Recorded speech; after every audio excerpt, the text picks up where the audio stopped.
off the backboard. Blasky's there for the clear, and we bang. Bang collects it off the ceiling, looking for a pass mid. Louis is up. This is off the backboard. Louis for the dunk. Spalty's gonna put it away, and the Brainerd victory will win it right there. Burnsville are your rising star champions. But the wrong man has the ball. Bad man has the ball. It's still up somehow. Give it up for your premier champions, the Minneapolis Miracles.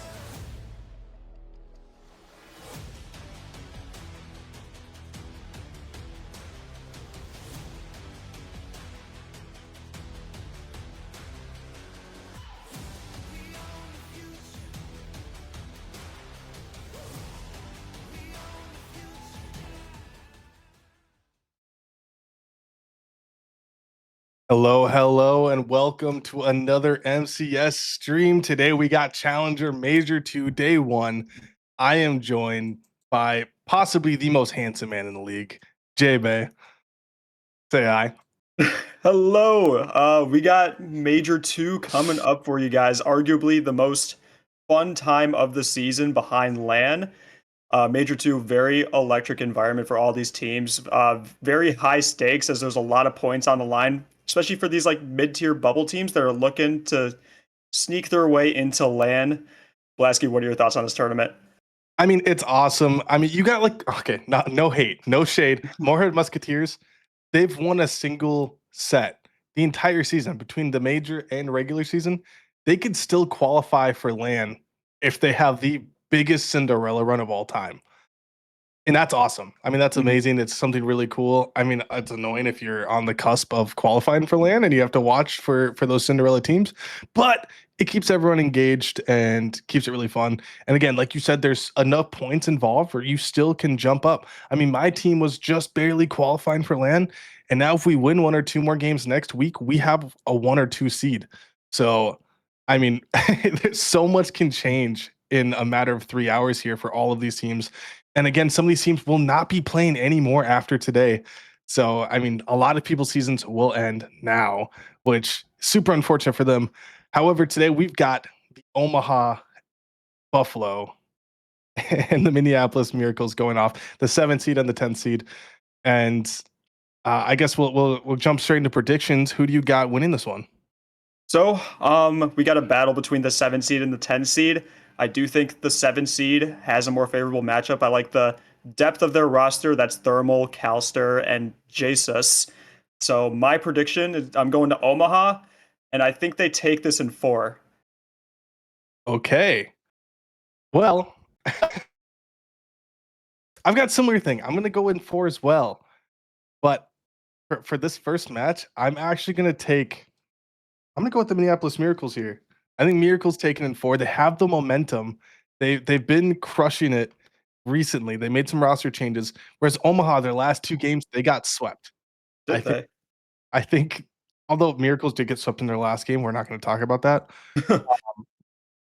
I think Miracles, I mean, they're +7 game diff. Omaha's +4 game diff. It's just a matter of who performed at the last major. Mhm. I think with this new roster, Miracles do have a chance to step it up, clean it up, and play their game. So I'm excited to see what they Yeah, I'm to get in here. A lot of them didn't join the lobby info, so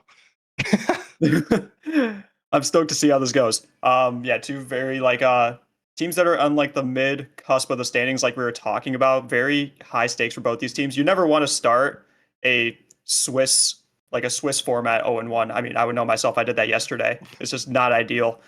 So both these teams, they really want to start this tournament on a good note. It's a long day of Rocket League ahead for both these teams. So just winning that first one is super important. I'm sure both these teams know that. 100%. And who knows what kind of shenanigans we're going to. Sometimes they forfeit from the start, and you never really know. And it sucks to go down 0-1 to start. I mean, it sets the momentum for the entire day. Going 1-0, amazing. I did that yesterday. Immediately got smacked back down to the ground. I mean, on stream, it was terrible. Bad news everywhere. So it is what it is. But again, a lot of these teams just have to win 1 or 2 games and they qualify. And there's a lot of nerves that are going to be coming from that. I mean, you don't want to be the team that was just one game away. You start off the day, you just need to win one. And then you go down 0-1. And then you go down 0-2. And the nerves just keep creeping on you. But again, that's what makes LAN teams LAN teams. You know, that's why we want the best of the best. The teams that can lock in and get the ice in their veins when it matters the most. We're still sitting here waiting. Leave it to both these teams to troll. Yeah, go ahead and pull up the schedule for us. We'll take a look at kind of what we've got here. So on the other side, we've got Bemidji, Moorhead, Jungle Fargo. Okay, it's gone from my screen. That was evil. Bemidji, Moorhead, Jungle Fargo, Maulers Inferno, Outlaws Rhythm, Atlas Victory, Duluth Knights, and then Derecho Senators. Derecho Senators would have been on stream, but I got trolled. Didn't want to have my team on stream. I get it. Didn't want to see Ovi and the Goats just handle business. I hope they don't lose now. That'd be tragic. But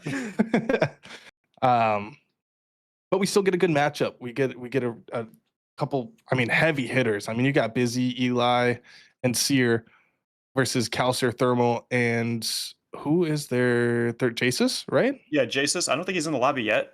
Yeah, I think that's the one person we're waiting on right now. Whoa. We're just waiting for that one person. But again, both these teams have been playing super, super well. I'm not exactly sure. Yeah, go ahead and try to get him in here. That was evil comms. But yeah, I think the story of the series is just going to be who handles the pressure better. I think these teams are both very similar in skill level, and that well, we got Jasus in the lobby. But yeah, like I was saying, yeah, both these teams, they know what's on the line. They know what they got to do to win. It's just which team can handle the pressure better. As we are getting into those lobbies, starting in game 1 here. Dang. All right, we're finally ready, and I'm just excited to get this underway. I mean, like I said, we got some really heavy hitters, and we got some underdogs for sure. Some people that you don't expect to do well have been definitely overperforming their salary. Specifically, someone like Sear, Thermal now on the ball, and getting a little bit of an awkward start here from the Minneapolis side. But I'm really excited to see how both these teams form. Like you said, it does come down to how well do you handle pressure, and we saw. I mean, Eli definitely handled the pressure. Coming off a Premier Championship now, playing in Challenger, definitely had an opportunity to farm, and hasn't quite come to fruition yet. But I'm excited to see what he does today in the major.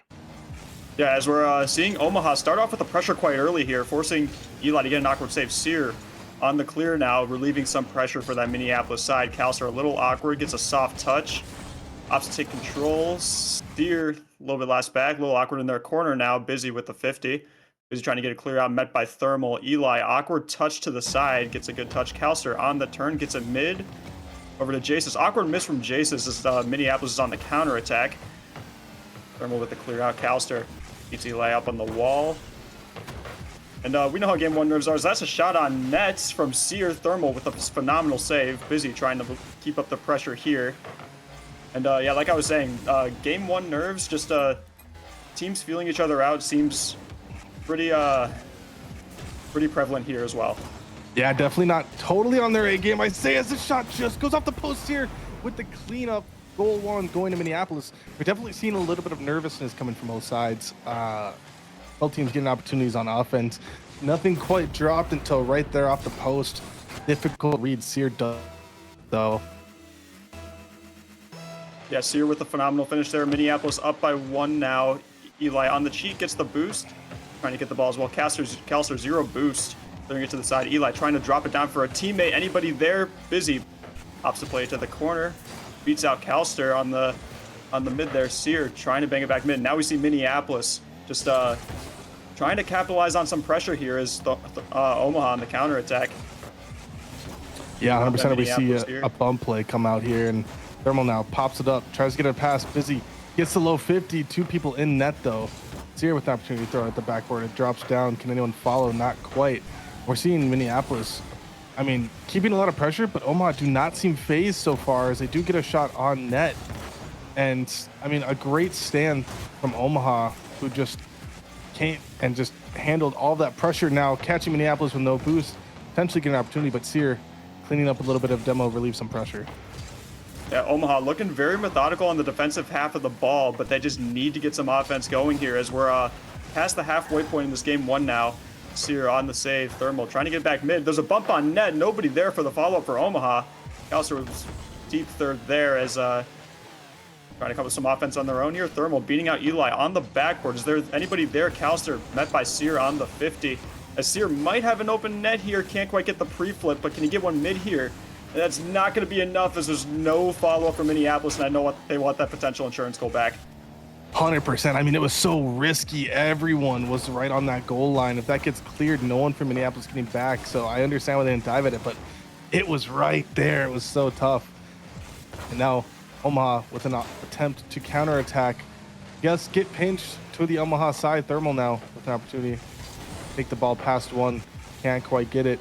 Calcer there with the follow. Does get one pop. Busy trying to meet up behind. Does get a chase down block. And now a clear straight to the Omaha side. They have to scramble to try to get back. Eli already up. Pops it off the corner. Sear is up. Does get one. But no one quite able to follow it up on the Minneapolis side. We're seeing a lot of attempts, but not a lot of cleanup. Just one so far, and that one ended up being the one goal to drop in so far. Yeah, I'm sure Minneapolis knows they don't exactly need a goal here, so it appears they're playing on the more passive side because of that. They're keeping their defensive rotation solid, which is what you need to do when you have a lead. Busy on the save there. Calcer trying to beat out Sear, cannot quite. Sear, no boost, can't follow this up. Thermal right on over to Busy. Busy still in the air, trying to get some more control. Jasus clears it to the side. Thermal on the ball now. Met by Eli. Eli getting the 50, and these Minneapolis clears their defensive rotations is very solid. Too much for Omaha's offense right now. As there's another one coming out from Sear.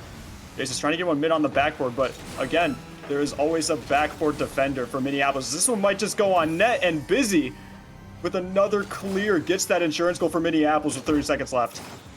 Yeah, 100%. I mean, Omaha trying to do anything they can to finally make a shot fall. Kind of overcommitted a little bit, couldn't quite get back and puts them in a tough spot there. But, I mean, good on Minneapolis for noticing and taking advantage, just getting a power shot on net. Now with the 2-goal lead, 26 seconds left. Not a lot Omaha could do. They're just hoping for, unfortunately, the other team's namesake for a miracle. And now Eli getting a third one, and that's pretty much the dagger for game 1. Yeah, this will almost certainly be the end of game 1 here as Minneapolis looking to take that game. Great start for them. Looking good on both sides of the ball. Omaha had some pressure early, but definitely they couldn't quite capitalize on it. As at this point, you just need a goal here just to, remind yourselves like how to score, how to play offense, how to get past an opposing defense. As Eli up on the ball, ball on the Omaha half here, looking to get a clear out. Thermal right to Busy. Busy has a flip. Can't quite do much with it as this is still up. Thermal trying to get one mid. Nobody there for Omaha, and Minneapolis runs away with this game 1. Yeah, and one thing is, Swiss is just a total battle of momentum. I mean, a momentum and resilience. Being down game 1, it's tough, but it's not it's not terrible to try to come back from. It does suck not being able to get a single goal to drop, but I mean, they're in a good spot. It's only game 1. You could potentially play up to 5 games. You got to just move on to the next. But for Minneapolis, I mean, each person got a goal. They shot 3 for 8, which is pretty good as a team. They're looking really solid so far and did not have to deal with a whole lot of pressure because so good on them for that. Omaha just hoping to hopefully get their first goal here in game 2. Yeah, if you're Omaha, you just need that one goal to open up the floodgates. As I'm eager to see how they adjust in this game too, as we are rolling right on into it. We got Jasus and Busy meeting each other on the kickoff. Eli sending it immediately over to the Omaha side. Thermal Calcer on the pinch to the sidewall. Busy on the ceiling has a flip. Does he have a double? Sear on the pre-jump, can't quite. This is a little aggressive from him coming out the gate as Eli on the follow. Busy up with speed. Calcer with the demo onto Eli, trying to shut down any offensive pressure that Minneapolis has. As Thermal still on the ball. Eli 50 with Jason. This is dangerous on the Omaha backboard. 2 up for Omaha, as that's a good clear out to relieve the pressure. Sear awkward touch towards Jasus. Busy on the miss on the corner. Eli, no boost, looking a little bit dangerous. Calster trying to get him mid to Thermal. Thermal, awkward mid. Calster can't quite. Jasus putting one on net. Thermal is there, and Lasky, this Omaha pressure is already looking quite better, but they still could not capitalize. I mean, you caught Minneapolis with almost no boost for everyone on the roster and couldn't quite capitalize. So you're getting a diving save to just knock the wind out of your sail.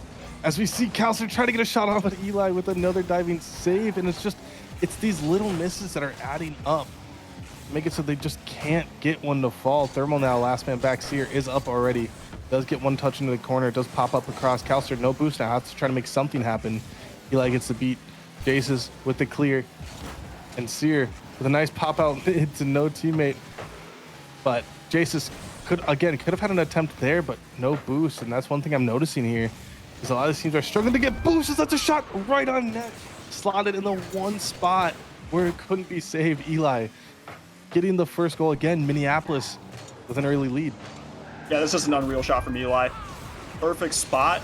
And yeah, this Minneapolis team, they're feeling themselves. They're playing well on both sides of the ball.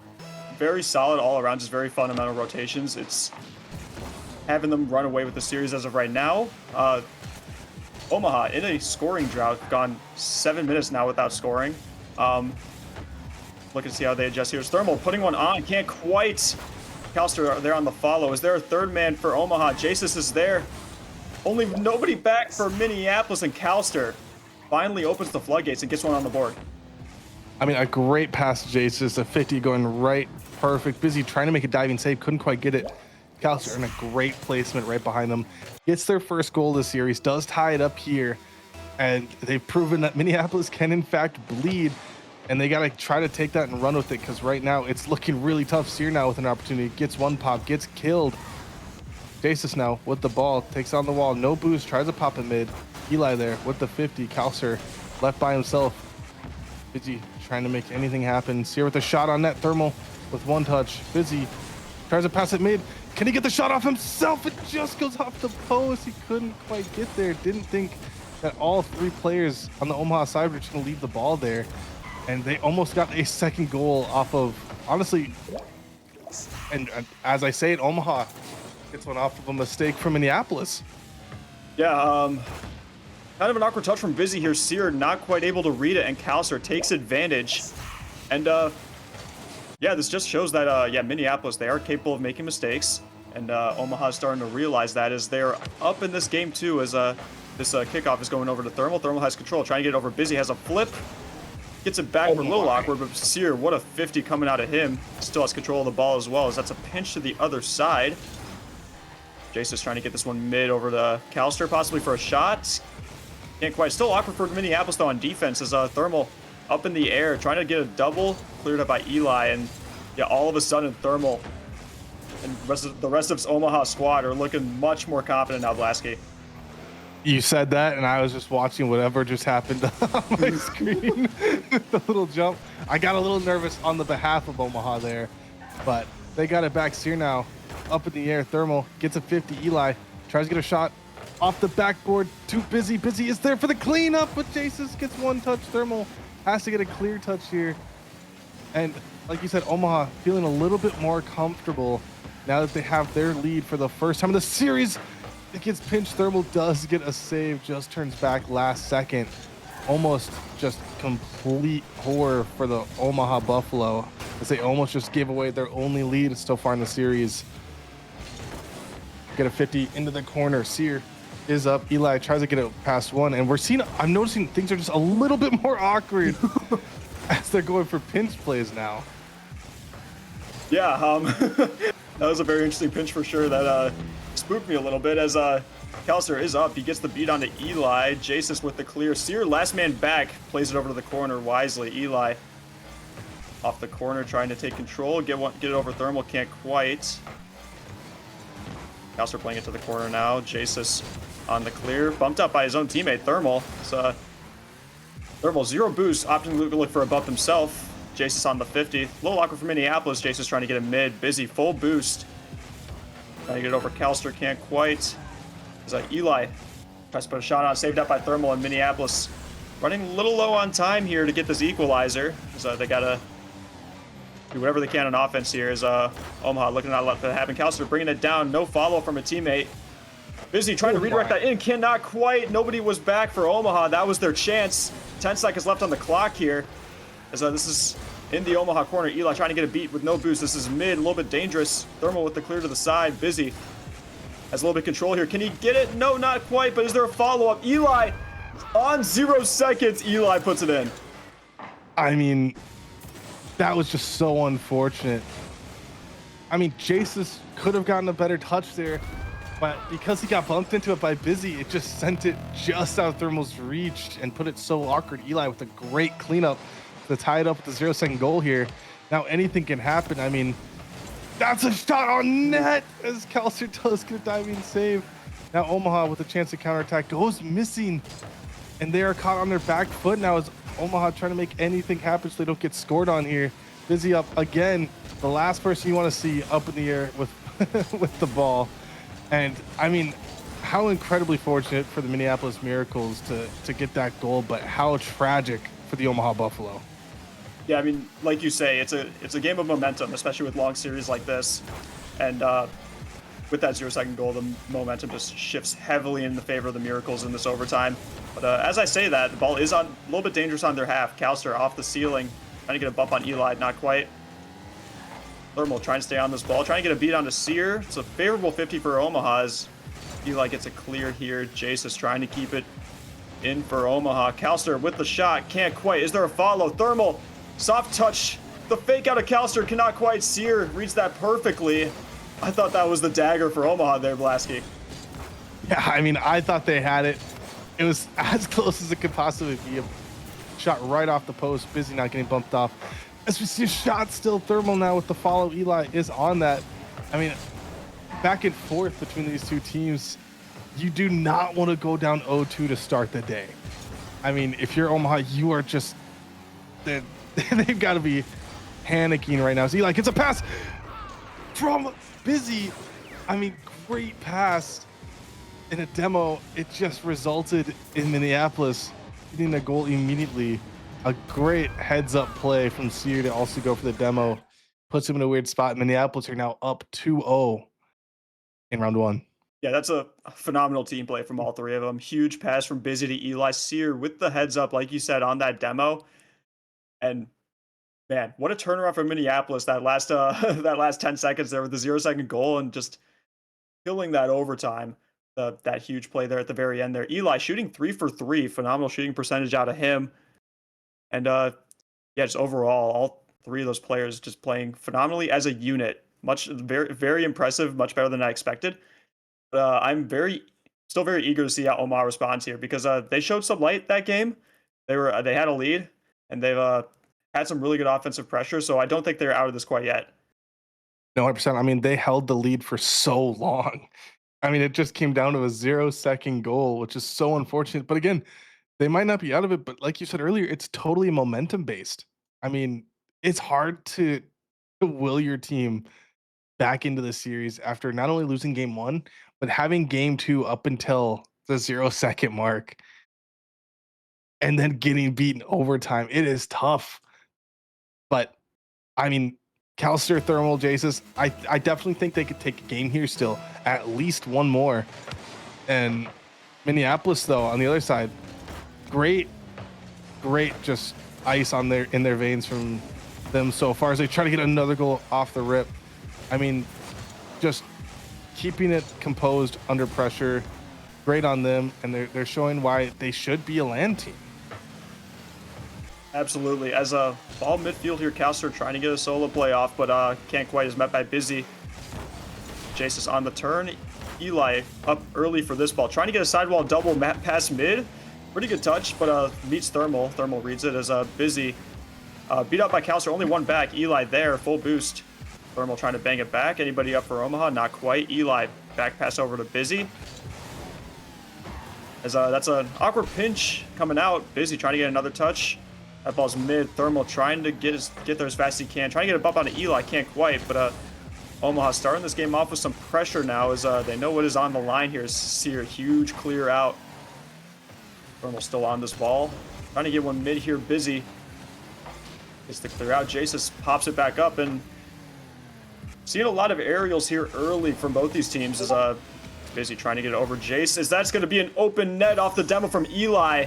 And great control out of Busy, great team out of Minneapolis, and they are starting this one off strong, trying to take this series in a sweep here. Yeah, I mean, again, another bump play, and just cleaning it up, seeing, hey, someone's in the air, they have possession. Let me just make sure there's no defender back. Let's just make sure we can get this goal. Easy peasy. And now Eli with the flip reset, it still goes in off the save attempt from Jaces. And I mean, no boost here, just trying to make anything work. Just a slight redirect after the pre-jump, and it just ended up falling that way because it's so hard to change in the air with so low boost and no momentum. So great heads-up play from Eli again. And Minneapolis now up 2-0 in the series and 2-0 in game 3. Sear now with an opportunity. Does get a demo. Calster is down for the count. Get a 50 in the corner. Omaha gotta stop the bleeding here because it is a really steep hill to climb from here on out.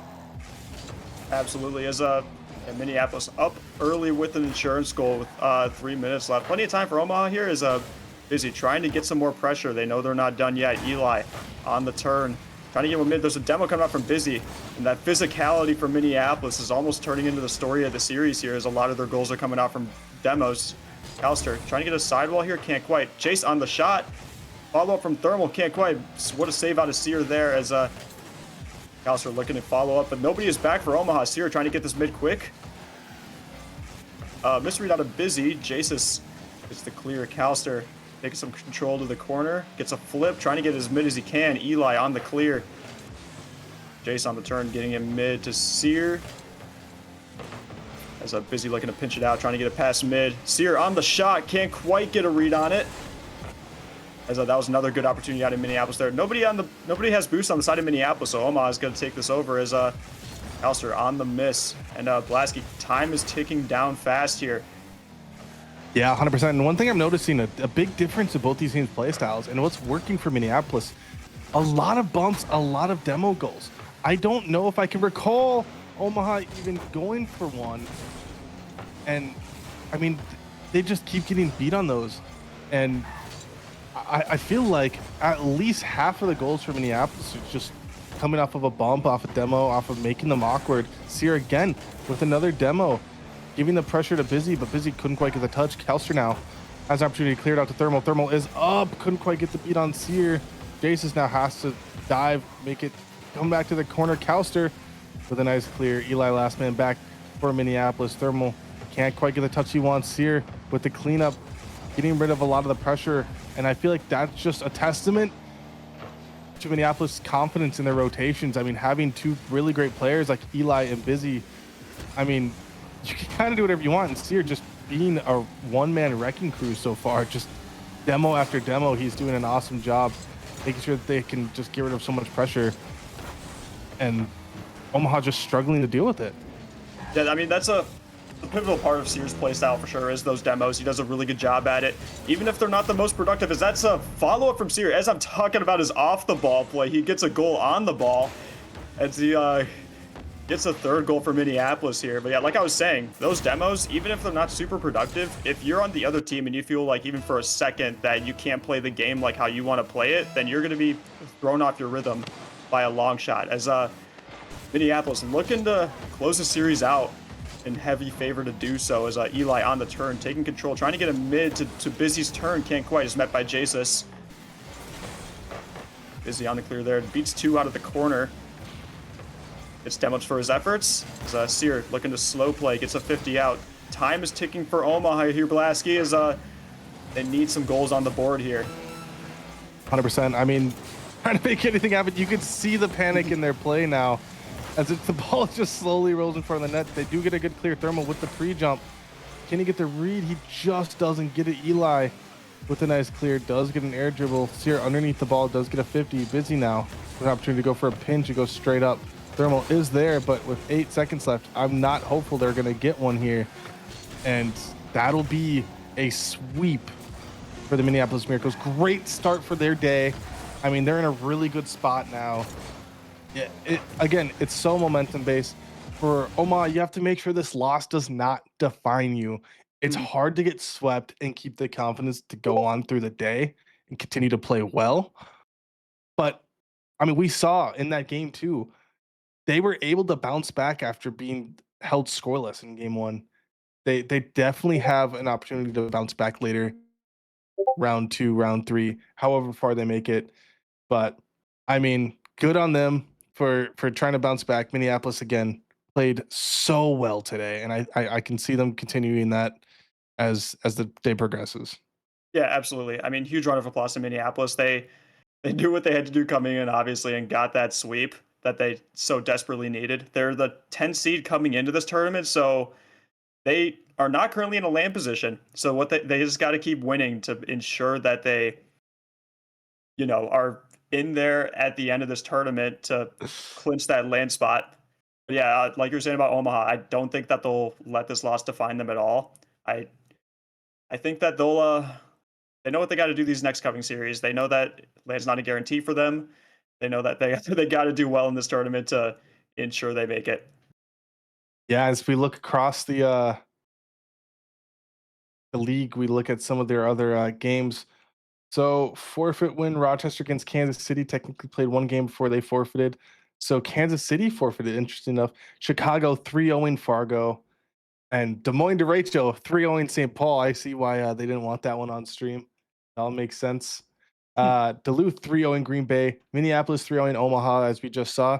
We're seeing a lot more sweeps in Challenger than I think we saw in Rising Star. I don't know how many total we had, but it definitely was not this this crazy to start the day. Yeah, absolutely. A lot of sweeps coming out here early, which means I gotta pull up the see what the other matchups are. Yeah, I was gonna say throughout the day we had 1, 2, 3, 4, 5. Yeah, we had 6 sweeps in all of Rising Star yesterday. We've already had 4 in round 1.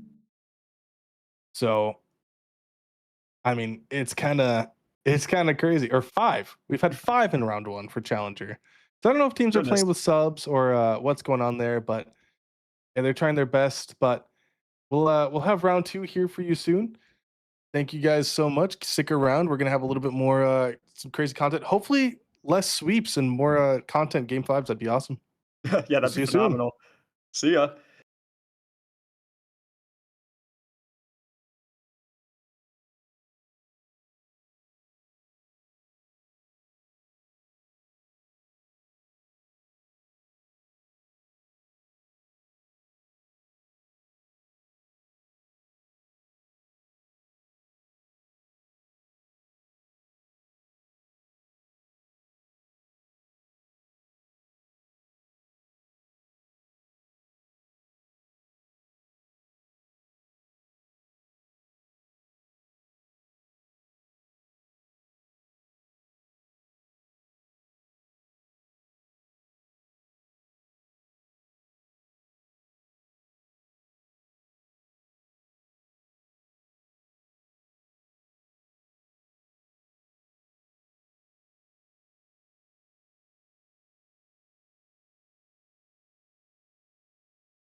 All right, hello everybody. We are back. Sorry that took so long. One of the games did go all 5.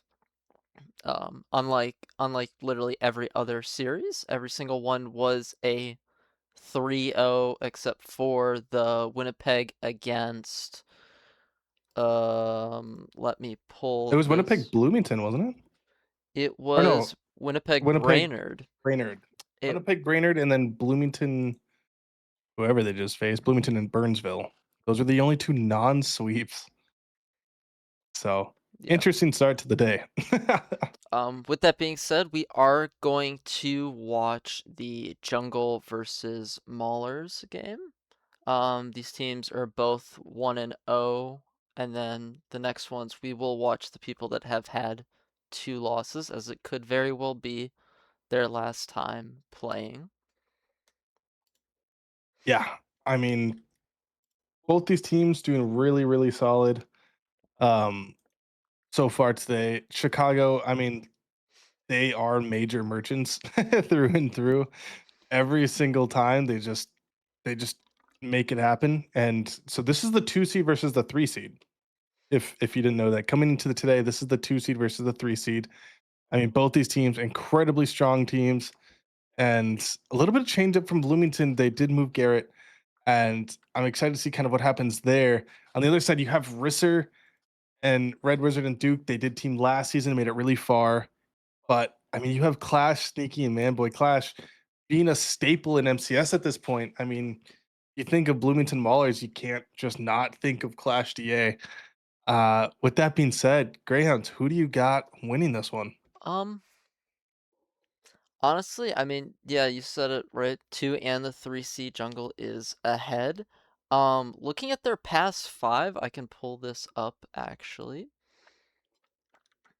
Oh, wrong monitor. It's a little scuffed. Bear with me. I mean, Jungle, they did win 3 of their past 5, so did Maulers. Maulers is more recent. I mean, honestly, I want to give the edge to Maulers. What do you think, Blasky? I can't root against the Jungle here. I mean, I've teamed with Risser in the past, and I've known Risser for a very long time. And they just don't lose majors. I mean, they won 2 majors last season with this exact roster. They won major 1 with this roster.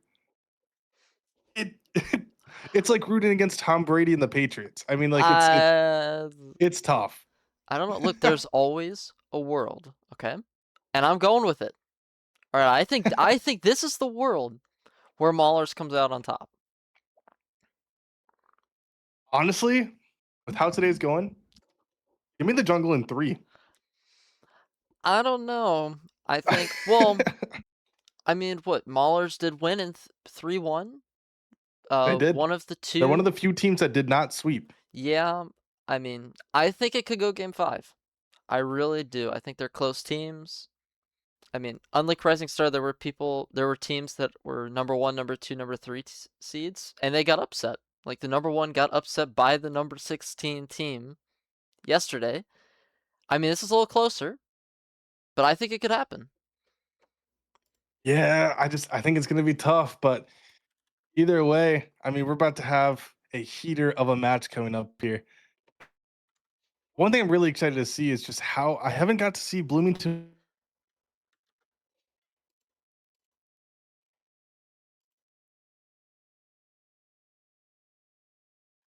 got him in the league recently. You might have to repeat all that, Bosky. Oh, was I muted? No, it just had a little bit of a cutout. Oh, my apologies. Yeah, and so Garrett, but I'm excited to see what they do now with this new roster. We see Clash with a shot on net, Risser with a diving save already to start off. I mean, some really great pressure coming from Bloomington out the gate, trying to make me regret my pick, and they're just unrelenting. Yeah, Clash is going to get the pop up. Rizzer's going to find the clear straight to Sneaky. It's going to be a free carry for the Maulers. Duke is able to find the catch. Straight to Manboy, straight to Red Wizard, getting the 50. It's going in favor of the Maulers. Again, a lot of pressure here. Rizzer with the 1 beat, gets a good 50 back to his teammate. Can we see the ceiling play? He gets the one touch off the wall, but isn't quite able to find it mid. Sorry, I'm fixing my OBS real quick. Oh, There you're we go. totally Sneaky. fine. Sneaky does get demoed here. It's going to be a free ball for Clash. Can he find the shot? Yes, he can. Duke isn't quite able to find the save. That was a perfect slop right into the left side of the net. I mean, a couple of missed touches. I think it was Red Wizard popped at the wall.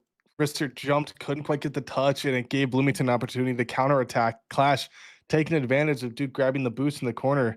It was just 3 back-to-back mistakes. Gave Bloomington an early lead as Rister again goes missing. Completely uncharacteristic of him. Red Wizard with the pop at the ceiling does try to get another touch, gets it around 1. Duke is up early, gets a touch around Clash with a save, keeping the 1-goal lead for his team.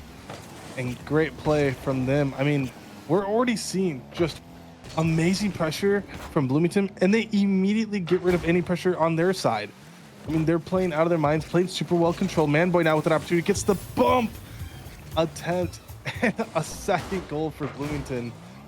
I mean, goodness. They are just so unstoppable as soon as they get possession.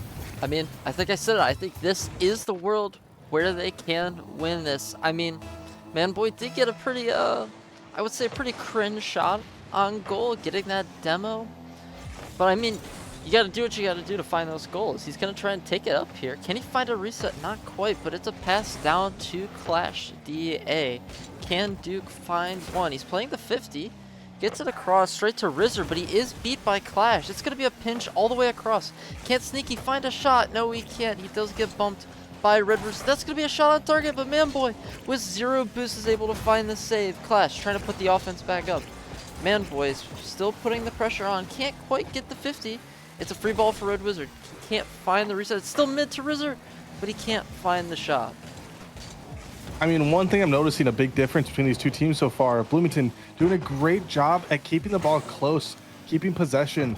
It feels like Chicago keep putting themselves in a spot where they have to bang the ball out and give the ball away, and that's the difference in their pressure here, and that's why Bloomington has just not been stopped quite yet. Manboy now up, tries to get a double, does get both touches, but couldn't quite put it in middle.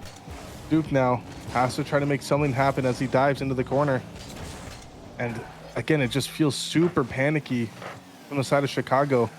I mean, they are coming off of a sweep. You'd think they would be playing comfortable, but it looks like they're just stressed out from this Bloomington just offense.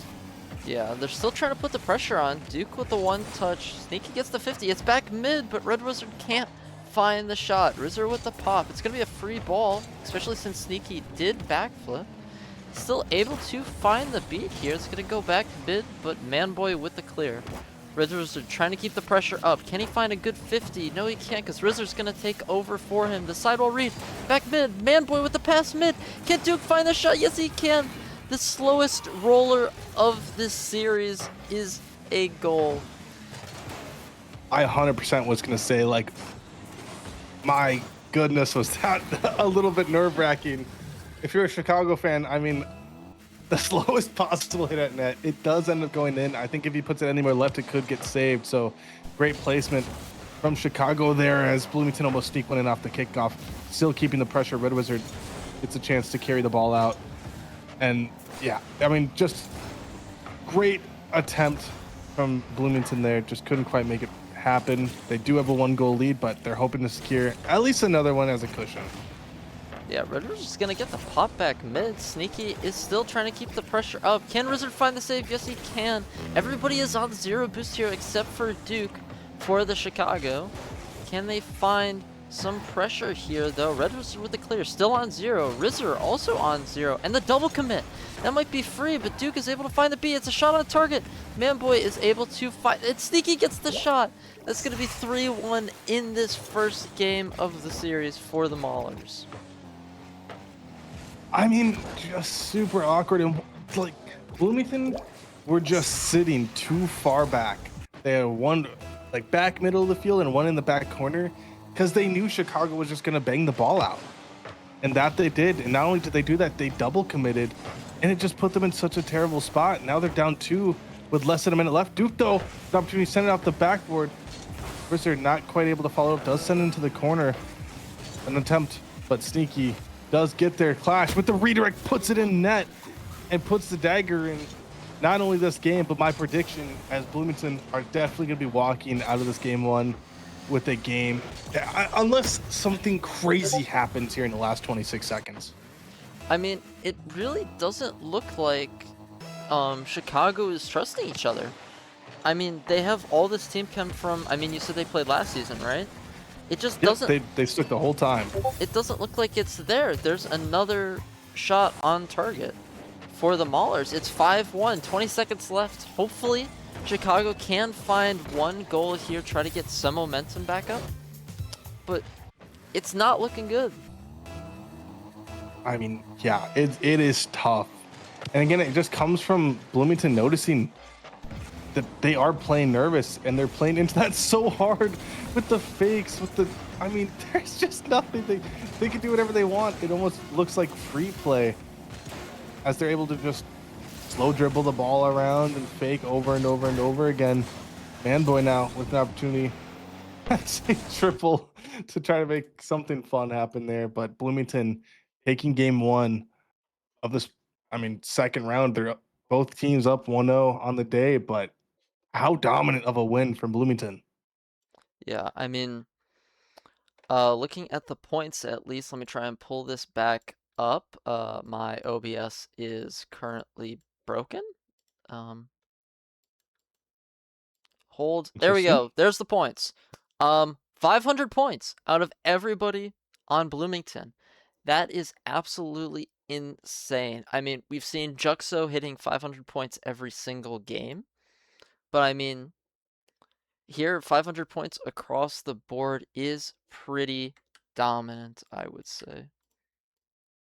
Yeah, I mean, just super solid performance. There's not a whole lot you could do against that. I mean, they outshot you, what is it, 12-8? It's a tough spot. They had 50% more shots. And it was just unreal entirety of the match. Hopefully, as we go into game two, they make something else happen here because they need to completely change up their play style. Whatever they just did, throw that playbook out the window. For Bloomington, I mean, just keep it up. Make sure that the other team doesn't change it up too much so that you can't counterplay them. But, I mean, great play from them, and I would not change a thing, to be totally honest. Yeah, I mean, they're putting in the work. Red Wizard's going to get the one pop here. It's going to be the Rizzer. Can he find the shot? Yes, he can. And that is on target. They're finding their first goal of this game, their first lead of this series, actually. Rizzer with a beautiful shot, slotting it past both Manboy and I believe that was Sneaky. Hopefully they can keep it up here, get this game 2 in, and get that momentum to win the series. Yeah, 100%. As we see a flip reset from Duke, couldn't quite get the shot. We're already seeing a totally different team.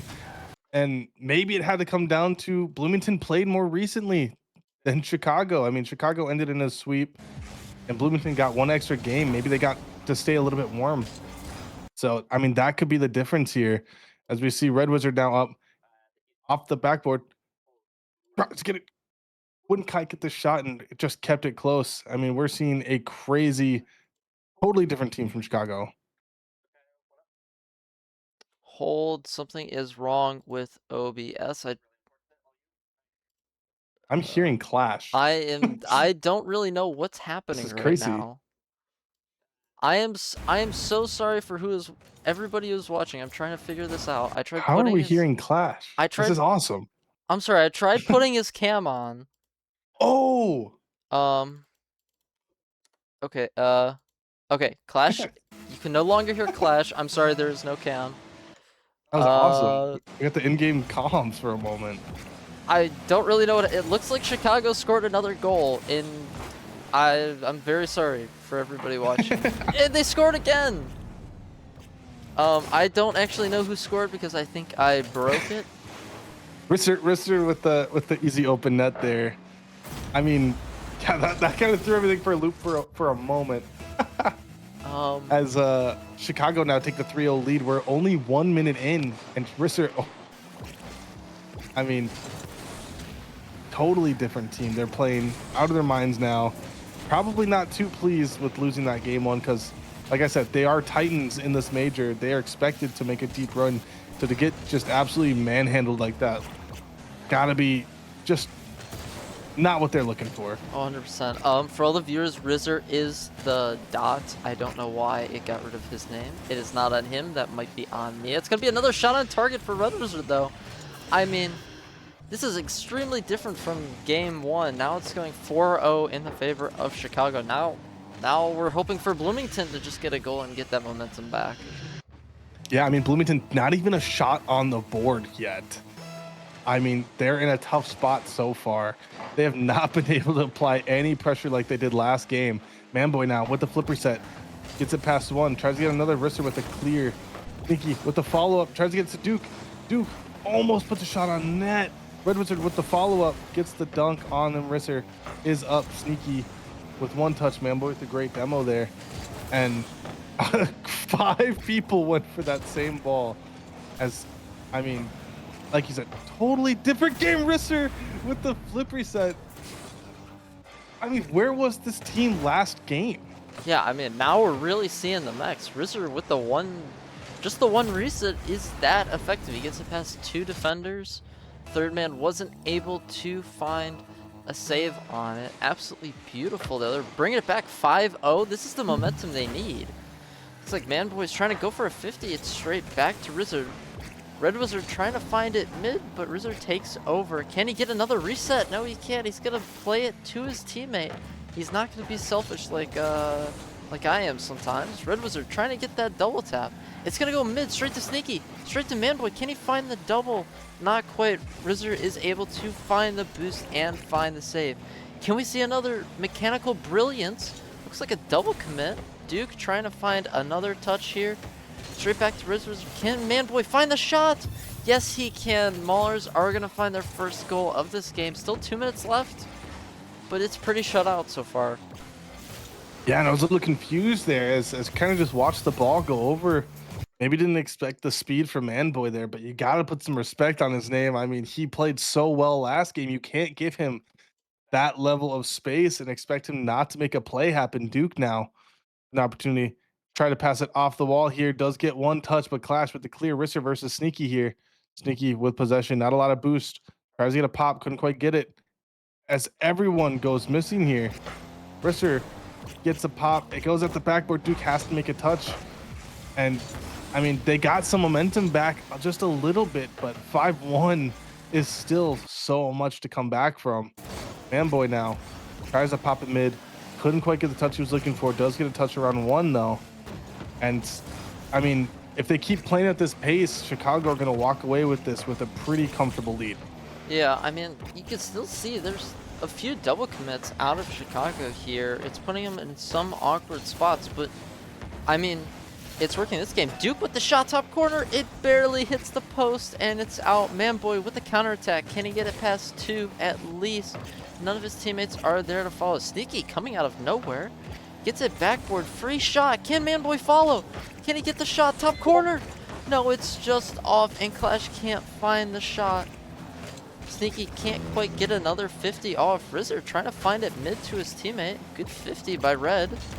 It's going to go back mid. Clash with the save, and it's going to be out. Still 50 seconds left in this game. Can the Maulers find another goal here? Good 50 out by Rizzer.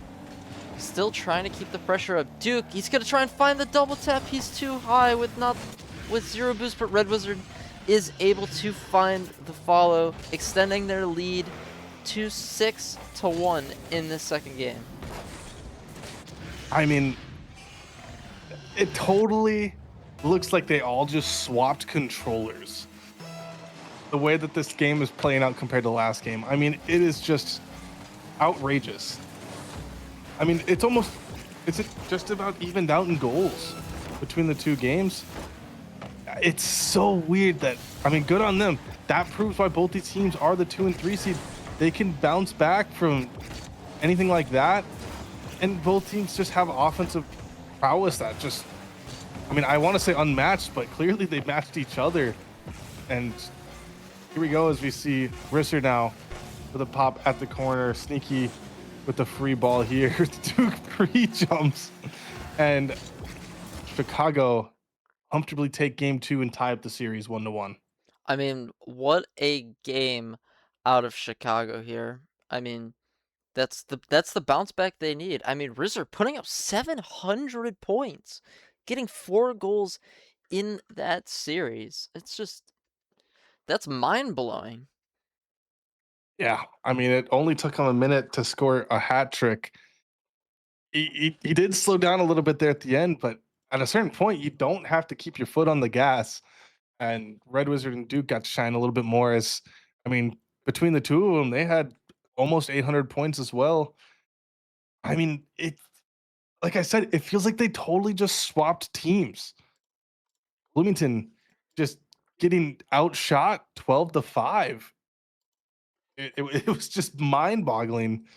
But I definitely think that I mean, if this doesn't go game 5, I'd be really surprised. Both these teams, definitely top land teams, I believe. And I cannot wait to see that happen. If they do end up in the same groups or make it day 2 land, I am so excited because both these teams are so good. And we've got to see some great games already and some fantastic shots as we head into game 3 here. Tied up. Yeah, let's see. It's going to go in favor of Duke. He does get a wall dash, wasting all of his boost. Red Wizard, can he find the beat over Clash? Yes, he can. RZR with the one touch. It's going to go to Manboy. He does find the save. Sneaky. He's going to have the solo play here. Gets the musty. Can't quite get it past Duke, the first defender on Chicago's line here. Manboy getting the one touch straight back to Duke. But Manboy trying to get another one. He's trying to feed up all these passes mid if he can, but they aren't able to capitalize and find a goal. He's going to get a good double. It's going to be back mid. Is there anyone to follow? No. It really feels like the Maulers are just playing passive. Duke with the shot. Red Wizard isn't able to read the ball. It was so unexpected to be a crossbar, especially with that bounce. But they're keeping the pressure up. Duke with the one touch. Sneaky is able to dodge the bump and find the save on 0 boost. Still trying to keep the pressure up, but barely. Maulers are getting out of this. I mean, that was about as close as it could have been. Bloomington incredibly lucky to not be down a goal already. A great demo from Clash, who does get popped out mid. RZR has no boost, but oh, he just got it now. His heads to the backboard. Sneaky has to get a touch. He doesn't quite get it. RZR goes missing.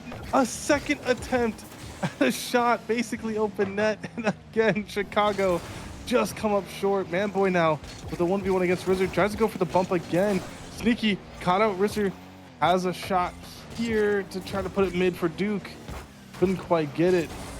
Now, I mean, that's so unfortunate for Chicago Jungle. Just inches away from getting 2 goals. They couldn't quite get it, and it's still 0-0. Yeah, this game really should be 2-0 in favor of Chicago, but they aren't able to find it. I mean, at this level, right? I mean, your challenger, your second highest tier in this league, those should be free open nets, honestly. And I mean, with how games 1 and 2 have gone, everyone's trying to just play it patient. I mean, Duke's going to take the one touch here. Hopefully his teammates are back. RZR is on 0. He gets it across. It's a free ball for Red Wizard. Can we see a flick? Not quite. Manboy is diving the ball every chance he gets. It's going to be a shot. Red Wizard with the save. He gets another one off Clash's shot. Clash was trying to follow that ball. The fake out of Sneaky straight to Manboy, but he didn't expect it. Hopefully these two teams can start to find their comms, because it doesn't look like they're talking too much. Duke with the save, gets it across, and it's going to be a free ball for Red Wizard. I mean, we had like, I don't know, 14 goals in the first 2 games. And we're about to see, I mean, it's 0-0 and we're 3 minutes in. I mean, it's crazy how much these teams switch up. Now both teams knowing full well that they cannot let the other team get the momentum. A crazy save from Duke. They're neither of them want to bend or break quite yet. As we see RZR get a shot on net. Clash with another save. I mean, both teams just praying that the other team makes a mistake and just lets 1 goal go in, because it just seems to open the floodgates. Yeah, Duke going for the ceiling shot. Gets a beautiful dunk over Sneaky, but that was a double commit out of Chicago, leaving, I believe it was Duke back. tries to get the pop mid, but Maulers do get the clear back into their half. Can Wizard find a follow? No, he can't. Wizard's going to take over instead. Sneaky with the one-touch mid, straight to Manboy. Beautiful pass there. Still trying to find this offensive play, keeping up all the pressure they can. Sneaky with a miss. Wizard, he's trying to find a mid. Can he find Wizard? No, he can't. Clash is playing a perfect back wall defense here. Red Wizard gets the one pop up. Sneaky with a free beat. A demo onto Wizard, but there is a shot on from the Chicago jungle. You see Duke now with an opportunity. Tries to get it past one. Couldn't quite do it. Clash is there for the redirect, but it goes backboard. 2 go missing. It's just Clash with no boost. Risser couldn't quite get the bump. Duke now with an opportunity here to make something happen. Has full boost. Does have a defender in the way. Does get popped corner. Duke with another touch. Just trying to boost deprive here. A little bit of awkwardness from Chicago as they realize that there's no one back. Red Wizard gets the first goal of game 3. Just a whole lot of awkwardness. Chicago almost double committing for that ball again. Red Wizard realizing, no, I have an open net. Just let me shoot. And I mean, 21 seconds left. Bloomington have to make something happen here. Otherwise, they're going to be down 2-1. I mean, I think it can happen here. I mean, you saw game 1, they were putting shots on left and right and getting the goals. Manboy's trying to go for the bump play. Sneaky with a very good sidewall read. Manboy trying to keep it up mid, but Wizard is able to find a touch. Sneaky with the pinch, and it does go and hit the crossbar. Not quite. The shot by Manboy. Red Wizard on 0 boost, finding the save. It's just insane. And that's another shot that would have been 2-0 in this game 3. Jungle, they're bringing it back, winning games 2 and 3, bringing the series to 2-1 in their favor. Hopefully they can keep it up here. I mean, that totally different game. I mean, we saw so many goals, and we still had about the same amount of shots as last game. I mean, pretty close. Only 1 goal. Both teams stepped up defensively. We saw some crazy miracle saves coming out. I mean, Red Wizard had that double save. That was insane. Clash, we saw a couple times diving across. It's crazy how different they're playing, because a lot of the times it just comes down to, how did game 1 go? Okay, let's try to keep that going into game 2. You don't see teams that just boom a team get boomed next. And so I'm excited to see what happens here in game 4, as Bloomington need to win this, or otherwise they're getting sent down to the 1-1 side. Jungle hoping to get out of this day early, trying to see if they can win 1 more to go up 2-0 on the day. But I mean, I'm excited because after that first game, I'm not gonna lie, I'm a Chicago fan. I was not hopeful for them. I mean, neither was I. I mean, I thought Maulers were going to win this. Now they're down a game in the series. Manboy putting the shot on, really still trying to put that pressure on. Sneaky's going to have a free ball. Can he get a good 50 past Duke? Not quite. Rizzer is lurking in the Maulers' half, but isn't able to get a good shot on target. Clash with the pinch. It's going to go under Rizzer. Should be a free ball for the Maulers. He puts the shot on, but it's saved by Red Wizard. He's really putting in these saves in every single game here. Wizard trying to go for another reset, just like earlier on in the series. Duke with the 50. Sneaky gets it to the other team with his 50. Red Wizard with the shot. Can't quite find it. Can Wizard find it? He gets the double tap. It's going to be back mid, and it's going to go back in favor of the Maulers. I mean, great showing from Chicago so far, as the shot kind of gets put on that. Sneaky with the save, has no boost. And Clash, the only one on Bloomington that had boost there, just had to sit back and watch, as hoping his team could get one. Clash now pops up with the backward wrister already there. Duke now an opportunity to try to put it on net. Red Wizard tries to get the redirect, couldn't quite get it. Now Duke tries to pop it mid for the jungle. No one to follow up. Clash with the clear. You see a pop-up mid. No one on Bloomington side going for it. They're both sitting back, waiting for the hard clear that they know is coming that way. Duke now has to get a touch here. Does get one. Risser with the pop. And now Risser hits it into the corner. Manboy gets an attempt to gather here.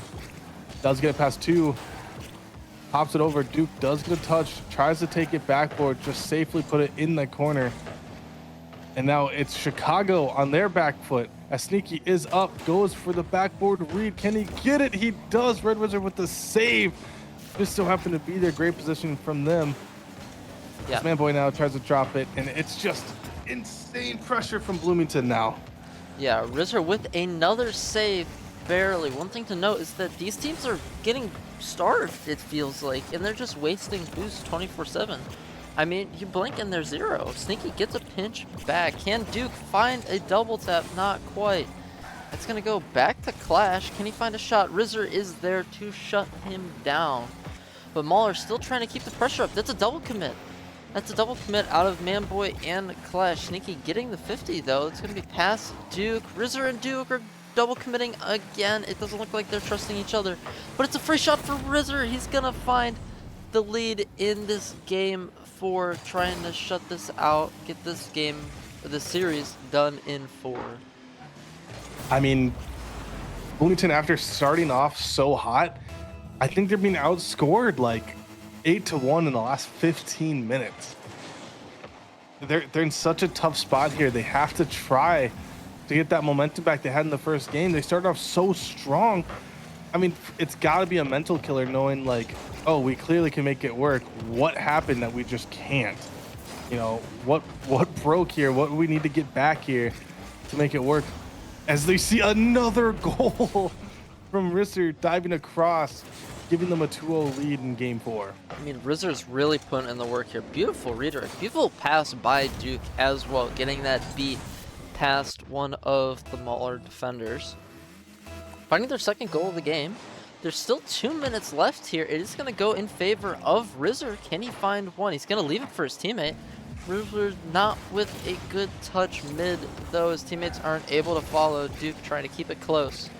Gets the 1 touch. He gets the 2. Back mid, but Sneaky is there to shut the play down. Let's see if Bloomington can't keep their offense up. They've really kept it up this entire series, not finding the goals that they need, not capitalizing on Chicago mistakes. Here's another one though. Duke with a 50 straight back to Sneaky. But it goes right in the hands of Rizzer again. He gets it past one. But Manboy able to keep control back to Duke. Can they find a third goal of this game? It's going to go to Rizzer. Can he get the sidewall read? Not quite. It's going to go back mid. Wizard can't quite follow, and it's going to go back in favor of the Maulers. We see a double tap attempt. Goes past mid. Another one shot off the backboard. Rizzer is there. Sneaky tries to get a 50. No one there from Bloomington to get a great touch yet. Manboy now tries to take it across. Does get 50 by Duke. Duke can't quite get another one. Does get popped up mid. Sneaky is up, but he just goes missing. Red Wizard now with an attempt to get a shot. Clash with a diving save. 38 seconds. Bloomington have to make something work here. A demo play. Anything. Because they are about to lose this series right here and now if they do not clean it up. Yeah, 20 seconds left here. Can they find these 2 goals? It's going to be a bad pop for the Maulers. They get a follow, but Rizard's still trying to put in that work with 15 seconds left. Can they find another goal just to really shut this game out? Clash, can Manboy find the 50? Yes, he can. Back to Sneaky, top corner. It's barely a crossbar. 3 seconds left. That is game 4 going in favor of Chicago. And that's going to be a 3-1. I didn't expect it. Well played, Blasky. You were able to predict this game. Yeah, I mean, I felt it. I knew that there was a good chance they had this win. I know Bloomington, a strong team. I mean, we saw that game 1. I'm not sure what happened after that. Maybe it was just getting punched in the mouth game 2 really just switched things up for them. It was really tough. I mean, maybe Chicago just wanted to prove me wrong. Maybe they had to sweep it in the whole time. As soon as they heard me say they were going to get a sweep, they're like, nah, they can have the first one. I'm not sure because after game 1, it just felt like the game never left their hands. Yeah, 100%. I mean, they lost the momentum, right? I mean, they had that going into game 1. They had 5-1 lead. I mean, it should have been a good win for them. But game 2, they lost it. That had to do something for their mental, especially with it being a 6-1, even better than they did in game 1. Chicago able to keep that momentum up into games 3 and 4. Not as dominant, no 5-goal lead this time. They only scored 2 in the last game, but I mean, still a very good 3-1 win for the Chicago. Yeah, 100%. And I mean, we're gonna have some crazy games going on here. I believe next, in theory, you're doing an elimination game, which has a little bit more high stakes. I mean, some teams might be playing for the last time. Super excited to see what happens. Chicago moving up to 2-0. They only need to play one more or win one more to be done with their day. Bloomington going to 1-1. They still have a lot of games left for them. I'm excited to see what you end up streaming next. This will be my last one casting today. So it has been awesome. Thank you so much for casting with me, Greyhounds, because it would have been horrible to cast alone. I appreciate it. Yeah, make sure you guys stick around, and let me make sure I give everyone their points for those that bet on Chicago. I mean, they earned it. Make sure we complete that prediction. Bang bang, and yeah, stick around because we've got some more games and a really high stakes one coming up soon.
Hello everybody, welcome back. I am going to be solo casting, I believe, the rest of the night. I'm also doing the OBS for the first time, so please bear with me. I will do my best to give you the best games that I can.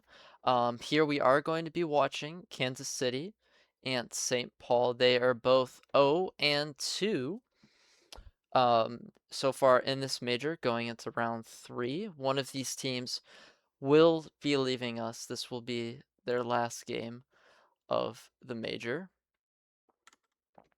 Hold 1 second.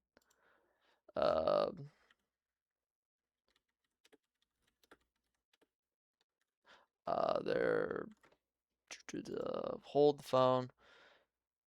Trying to figure this out.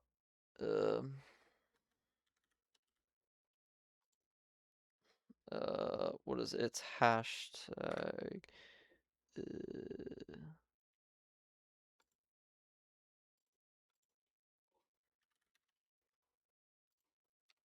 There we go.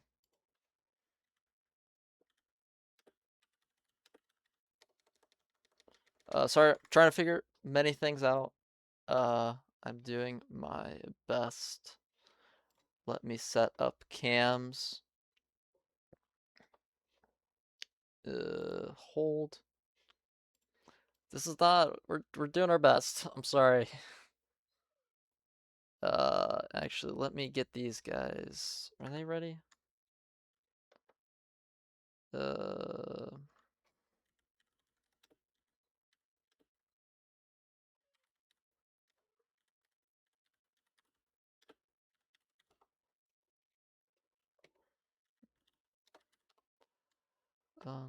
Hold. Someone is in anonymous mode. Give us 1 second, and we will get this started. Big upset though. St. Paul is 0-2. I really didn't think they would do this poorly. Hopefully they don't leave us, and hopefully they do still go to major. All right, we are good.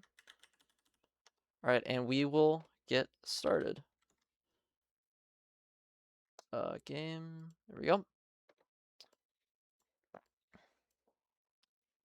I didn't do Preds. I'm sorry. I do think St. Paul will win this. I need to fix the score.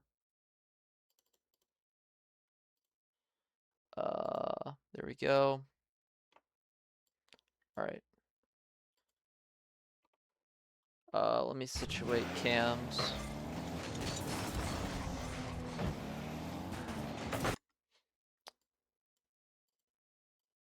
That should be fine. St. Paul. And Andy is able to find the first goal for St. Paul. Bringing their lead 1-0. Barely skimming the crossbar, but still able to find the goal. Sorry, I'm setting up cameras. Should be fine.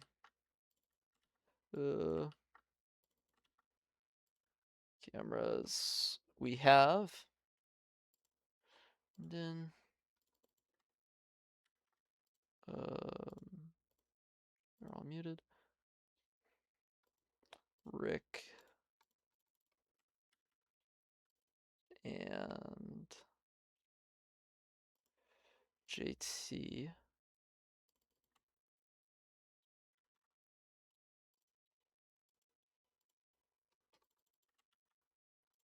All right, now we should have cameras. Sorry for the volume.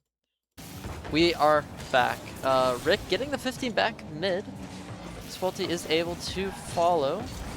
Landon with the 50 back mid. It's going to go back to Rick, but JT is passing it the other way. Can Andy find a shot on target? Not quite. It's going to go back wall. But Spalty with a beautiful beat straight to Hydro. Can they find it? Rick with the 50, Spalty and Andy and Landon with the whiff here. Spalty able to get the 50. Can he get a follow? Yes, he can, but it's a small throwaway. Straight to his teammate though. Hydro trying to get a reset. He gets another touch straight to Rick. Straight to Spalty. He does leave it for Andy to take the ball. It's past 3. That's a triple commit there on part of Kansas City, but Andy isn't able to find the shot. It was barely off, and he had 0 angle. No one was able to follow. Spalti committing as third man here. Very wild, I would say. Spalti does get beamed. Landon, can he reach it? No, he can't. St. Paul are still going to keep their lead in this game 1. JT taking it up. Can he get one mid? Yes, he can. Landon with the shot. Spalti denies him their goal. Hydro getting it past to the mid. Gets another bump. Rick taking it up. Andy passes it mid. Rick passing it back mid to St. Paul. Can they capitalize here? Hydro Dude going for the fake.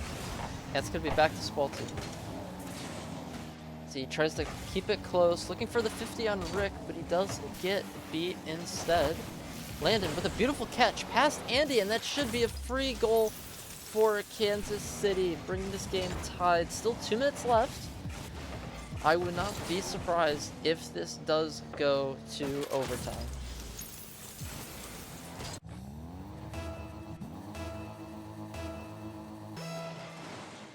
The kickoff goes in favor of Hydro Dude. Straight to Andy. Can he get the 50? Yes, he can, but isn't able to find Boost. Spalti taking it up with the fake, the reset under. He can't quite find it. Past all of the defenders. Isn't able to get the shot on. Beautiful attempt, though. Spalti is trying to play a little more patient, letting his teammates get back. Rick with the pass mid. Andy is able to deny the shot, getting a little carry. JT trying to keep it close. Spalti trying to steal his boost. Let's see, can JT find the 50? Yes, he can. Straight to Rick. Can he get another? That's going to be mid. But Spalti is able to find the clear. Kansas City still putting the pressure on. Can they find a pass or a shot here? Andy does pop it up. Rick is diving the ball. Landed with the shot. Spalti with the save off of back wall. Beautiful defending, but Andy isn't able to find the save. Absolutely beautiful top bins from JT.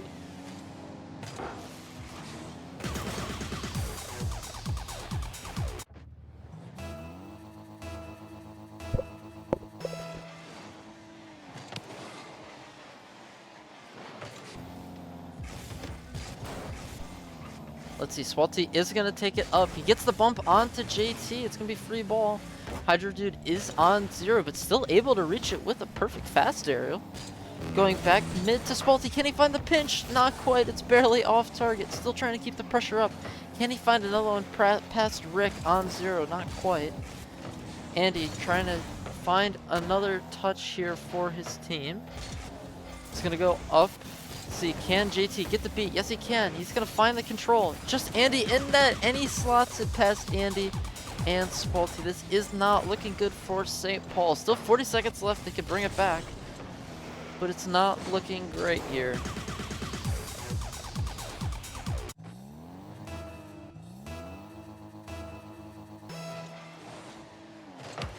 See, kickoff is going to go in favor of JT. He's going to get the one touch here. Can't quite find the beat though. Rick committing his last man. That's a free shot. Can't Spalti find it? Not quite. He isn't able to find the power on it with how high it was popped up. Andy with a beautiful 50. Denying the goal. Spalti gets the one touch. Little awkward here. Andy, can he find another one? Not quite. And Rick is going to find the 50 in to the St. Paul net. And that's going to be this game 1 secured for Kansas City, up 4-1.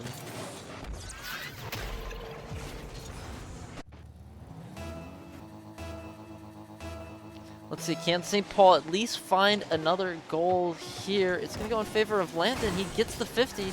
Absolute beautiful beat. Spalti barely able to dodge the bump, but straight back to Rick. Still putting the pressure on, and JT is just going to put that ball down. Just finish the game there.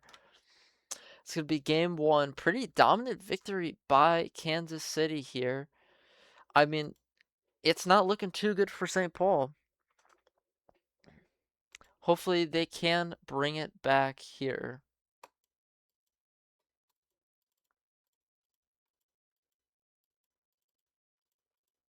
So I'm trying to bring the stats back up. There we go.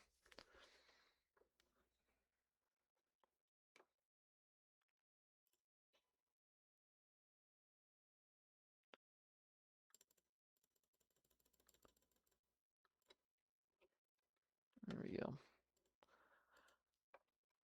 All right, jumping into game 2. Hopefully St. Paul can bring it back here.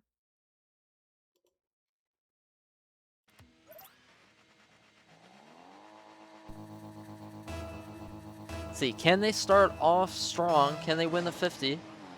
It's going to go in favor of Hydra. Dude, can they find the 50? Yes, they can. That's going to be back wall. Can they find the goal?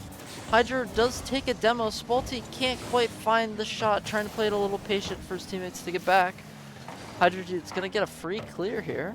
It's going to go up. It's a free ball for Rick. Can he find the shot? No, Spalty is there to deny another one. Andy with the one touch up. He doesn't have enough boost to get a follow. He gets the 50 though. Free ball for JT. Another 0 boost situation. Straight to Rick. Shot on target. And Spalty isn't able to recover just in time. That's going to be a 1-0 lead again for Kansas City.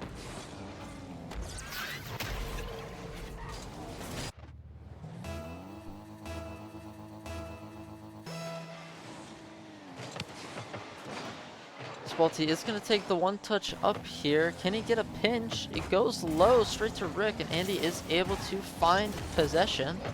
Rick with a perfect 50 there. Going back to his teammate. Can he get the follow? It's going to be past one. JT committing as third man there. It's going to be a free follow for Landon on 0 boost. Can he get the bump? He does get it, but Rick isn't able to shoot it on target. Can they find this goal? No, they can't.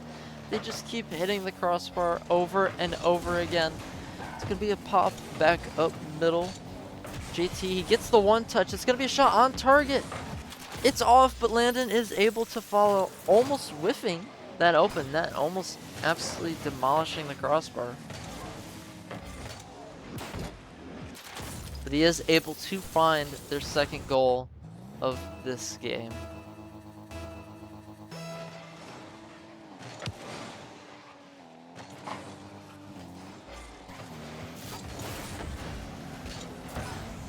Can Hydra find the pass mid? He does bang it off back wall. JT is there to follow up. See, can Andy get another touch? It's going to be a pop up. JT's there for the shot, and he just puts it on target, extending their lead 3-0 with still 3.5 minutes left in this game.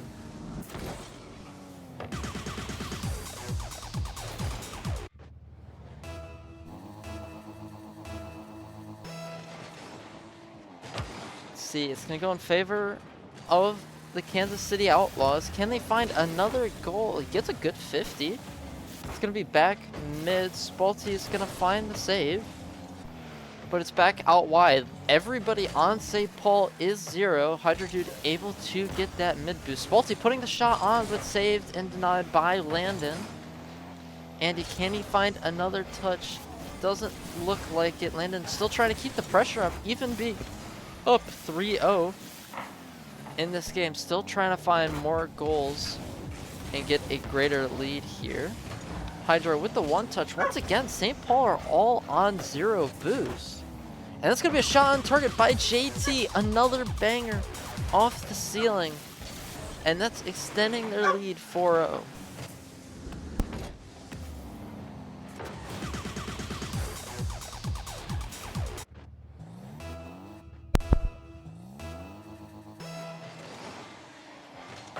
See, Hydra Dude is able to get one touch straight to Andy, but he's low. Can he find one off the back wall? It's going to be mid.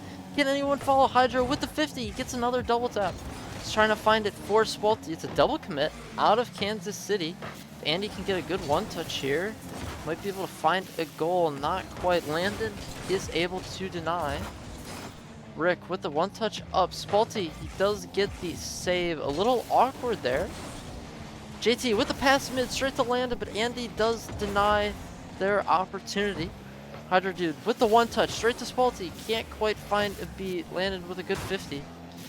Looks like St. Paul are really trying to keep this pressure up. Maybe they can find just one goal here, get some momentum up. Spalty with a good save, able to find control here.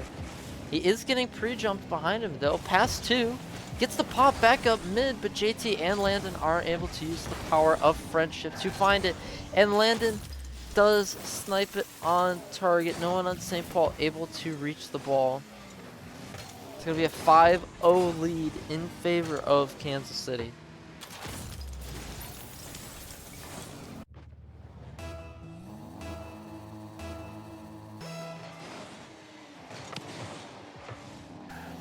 See, Rick able to get the one touch. He's going to take over from JT. Gets the reset past one. That's going to be mid. Can there be a shot on target? Yes, there can. Spalty is getting bumped, not able to find the save.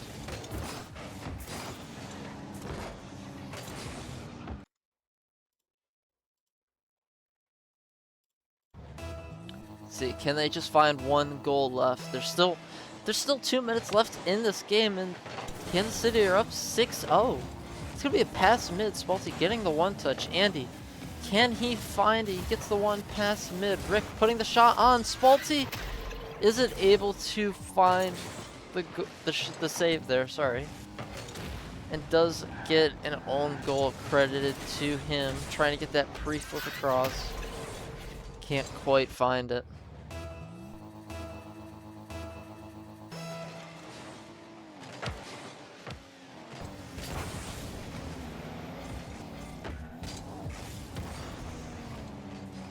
See, Rick is going to get the one touch. It's going to go to JT. Can he find one? Rick is able to get the bump, and that's going to be an 8-0 lead for Kansas City. Spalty wants to go next. I do not feel comfortable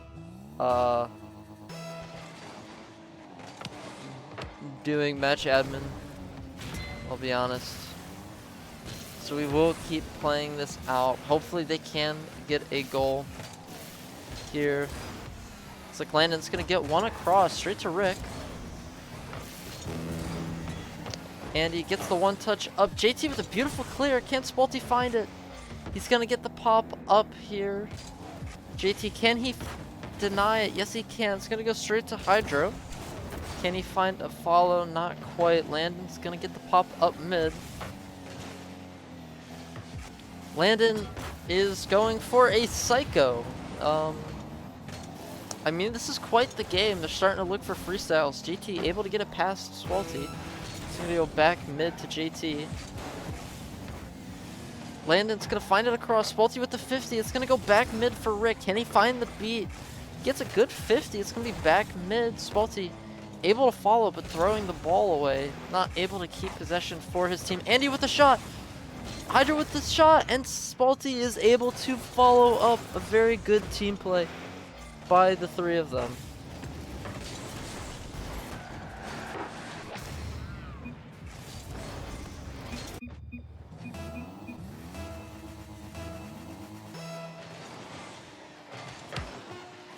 And he's going to try to take this ball up. He gets a one-touch around Rick.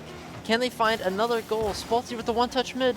Hydro trying to find the 50. He gets it back mid. Can they find a shot? No, it's just down. And that's going to be game 2 going in favor of Outlaws. Quite a domination. I mean, JT putting up 1,000 points. I mean, what a performance there by JT. 4 goals, only 2 saves. They're putting the pressure on, though. I mean, 15 shots compared to, what is that, 8? I mean, it's not looking good for St. Paul. Hopefully, they can pull it back here and find success in the 3rd game. And we're going to jump right on in. Never mind, we do black screen. We'll have to restart the lobby.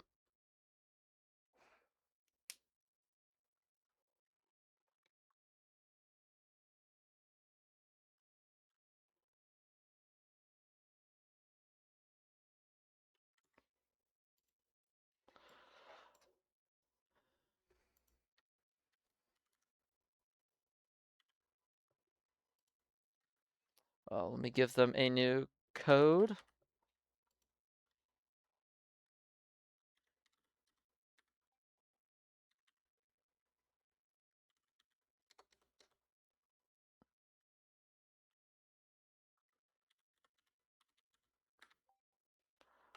Let me get this back up and running. All right. Lobby is back up. Hopefully, we could just jump right on into this. It does look like we can. Everybody joining up pretty fast. Eager to get this over with.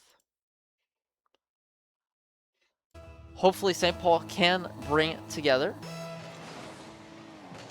It is going to go in their favor. It's going to go mid straight to Andy with 100 boost, but Rick is able to shut this play down. It's going to go back. Rich with a beautiful touch, but Hydra is able to find another one. It's going to be a cross. Can they keep the pressure up? Rick really trying to ball chase here. It's going to be a free ball for Spalty. JT putting it on mid. Andy, can he find the save?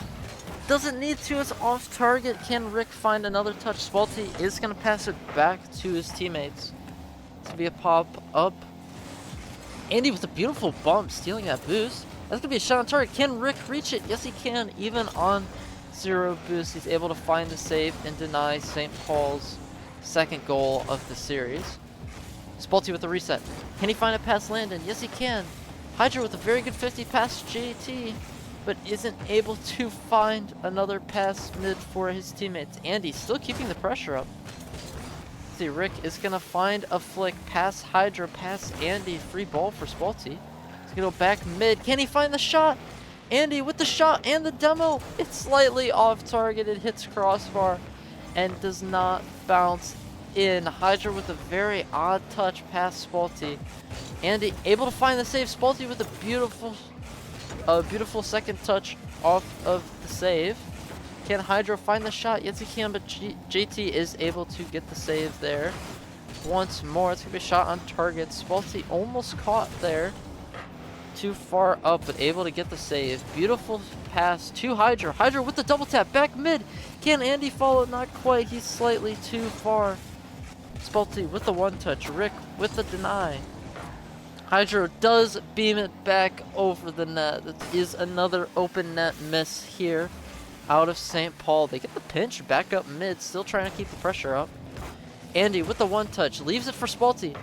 Spalty with another back wall, straight to Landon. He gets the save, but Andy is able to slot it left side past every defender of Kansas City.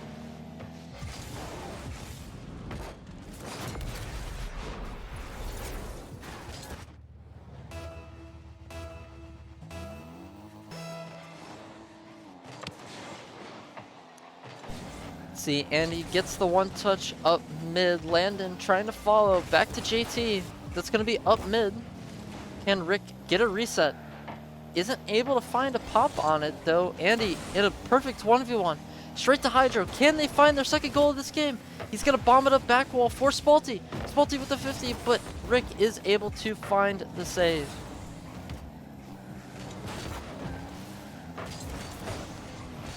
Landon still trying to keep the pressure up, trying to get it out of their half. Spalty gets a good 50 up mid, but Hydro isn't ready. He is backwards at this point. He's going to try and find another 50. Straight to Andy, the one touch up. Landon slightly awkward. Able to get the pass straight to his teammate, though. Can Kansas City find their first goal of this game, trying to tie it up? Andy and Hydro do double commit. It does look like there's a lack of comms, but it doesn't matter. Hydro is able to snipe it past Kansas City and find their second goal of this game, trying to bring back a reverse sweep.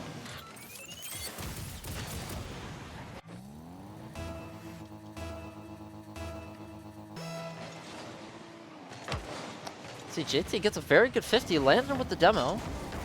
Rick is trying to follow, getting it mid, straight to Spalty.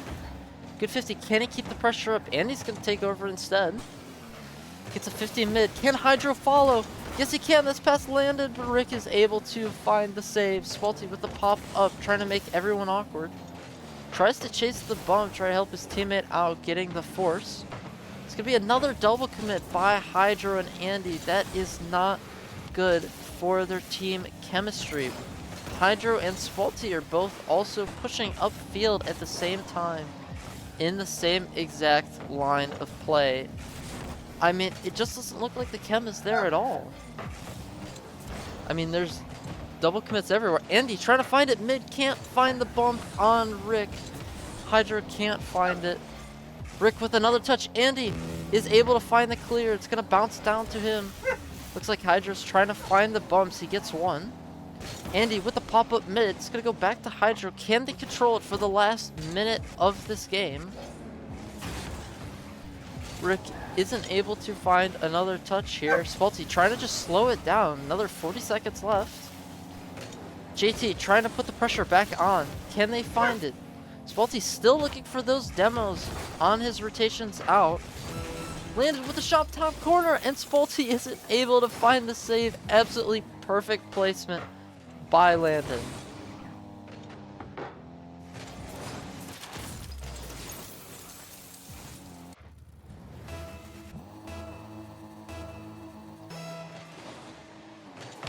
See, Spalty does get a 50 straight to Andy. It's going to be past two of the Kansas City Outlaw players. Andy with the shot, bottom corner. He is able to find the third goal of St. Paul so far this game. Hopefully, they can keep this lead for the last 23 seconds of this game, bringing it to a game 4.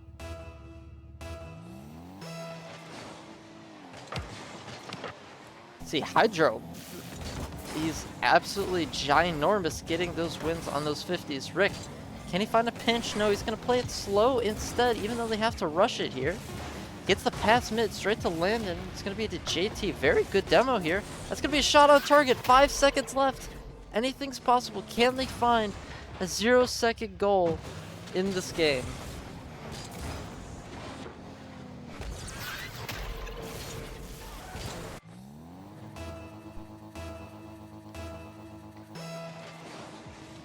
See, can they win the 50? Yes, they can. Hydra Dude is able to follow up. Everybody's 0.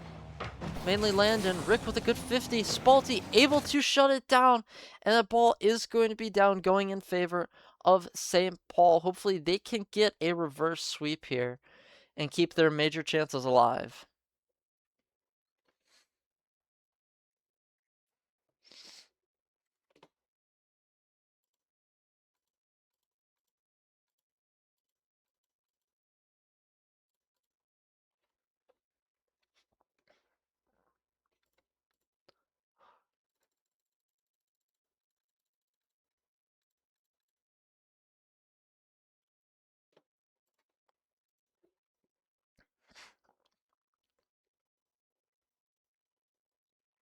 All right, and we're going to jump right into game 4. Let's see if St. Paul can bring it back.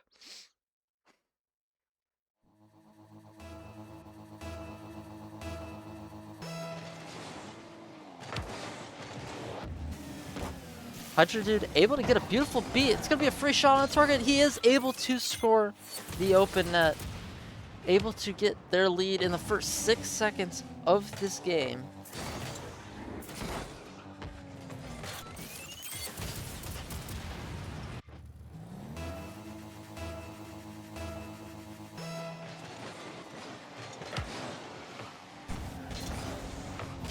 See, Andy's gonna find it up mid. It's gonna be back. Rick able to deny their play. Spalty really keeping the pressure up, able to get a double tap mid. But Hydra and Andy are both 0 boost. Can he find the save? Yes, he can. It was barely off, but he does get a good clear. It's a good pass mid, straight down to Landon. Beautiful passing play by Kansas City, trying to get their goals back here, able to tie it up.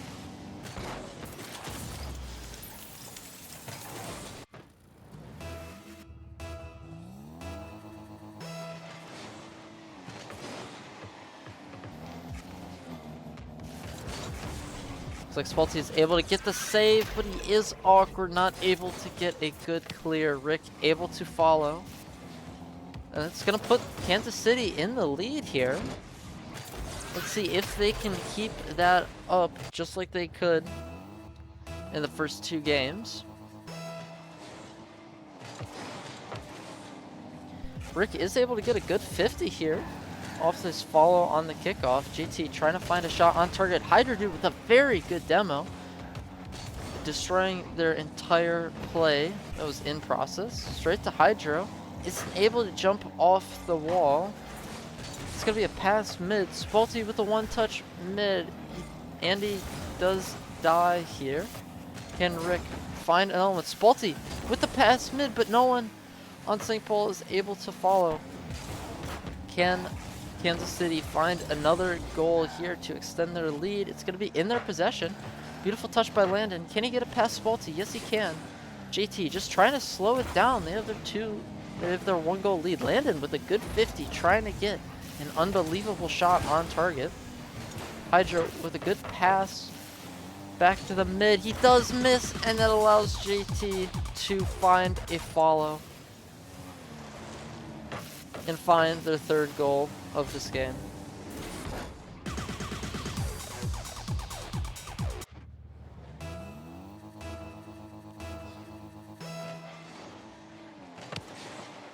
See, Andy able to get a good pop off kickoff straight to Hydro, getting the double tap. Nearly recovers, able to find another 50. Straight to Spalty.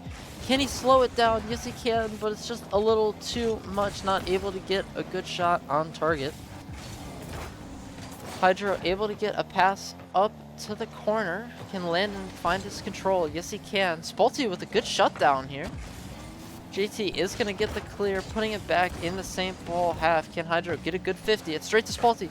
Can he find the shot? Not quite. Trying to find the pass to his teammate, but it isn't quite there to find the shot. Andy with the shot, barely getting it over Rick, able to find their 2nd goal of this game. There's a glimmer of hope to still win here.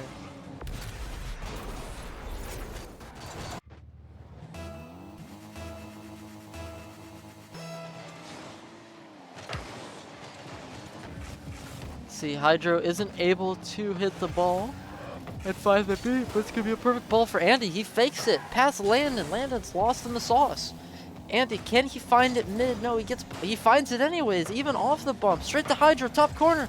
Landon is there expecting the top corner shot. Spalty trying to keep the pressure up. Can he get it past Landon? Not quite. Andy going as last man. That's going to be a free shot for JT. Still 2.5 minutes left in this game. Can they find their rhythm back? St. Paul. Hopefully they can bring it back off this kickoff.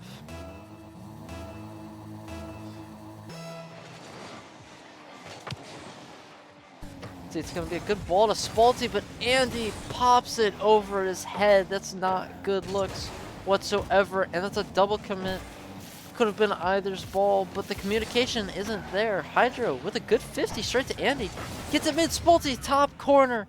Able to find the goal, bringing them one step closer to tying this game up and going to overtime.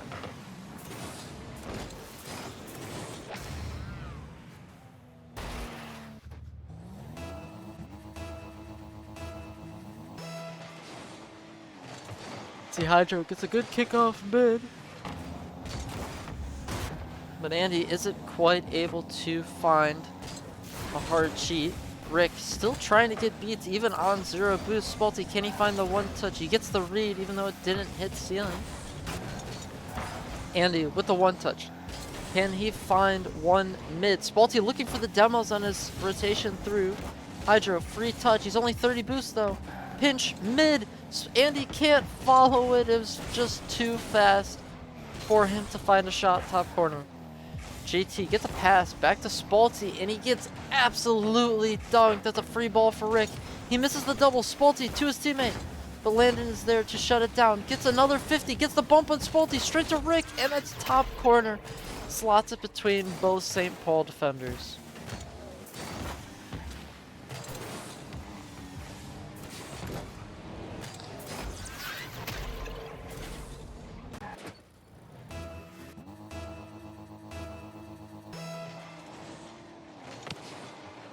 See, JT is going to get the 1 touch mid. Can he keep control? He got the mid boost. Hydro with the bump to shut him down. Andy with the pop. Back to Hydro. Can he find one mid? This could be a pop. Andy extremely awkward, leaving it for his teammate. Can he find the double? Not quite. He's so close on the pinch. 1 minute left in this game. Rick still putting the pressure on, even being up 2. Can they find it? Spalty with the one-touch mid. Landon, he's trying to find it. JT with the pop-up. Rick, he finds the shot bottom of the net, and that's going to be game 4. I believe that will be the end.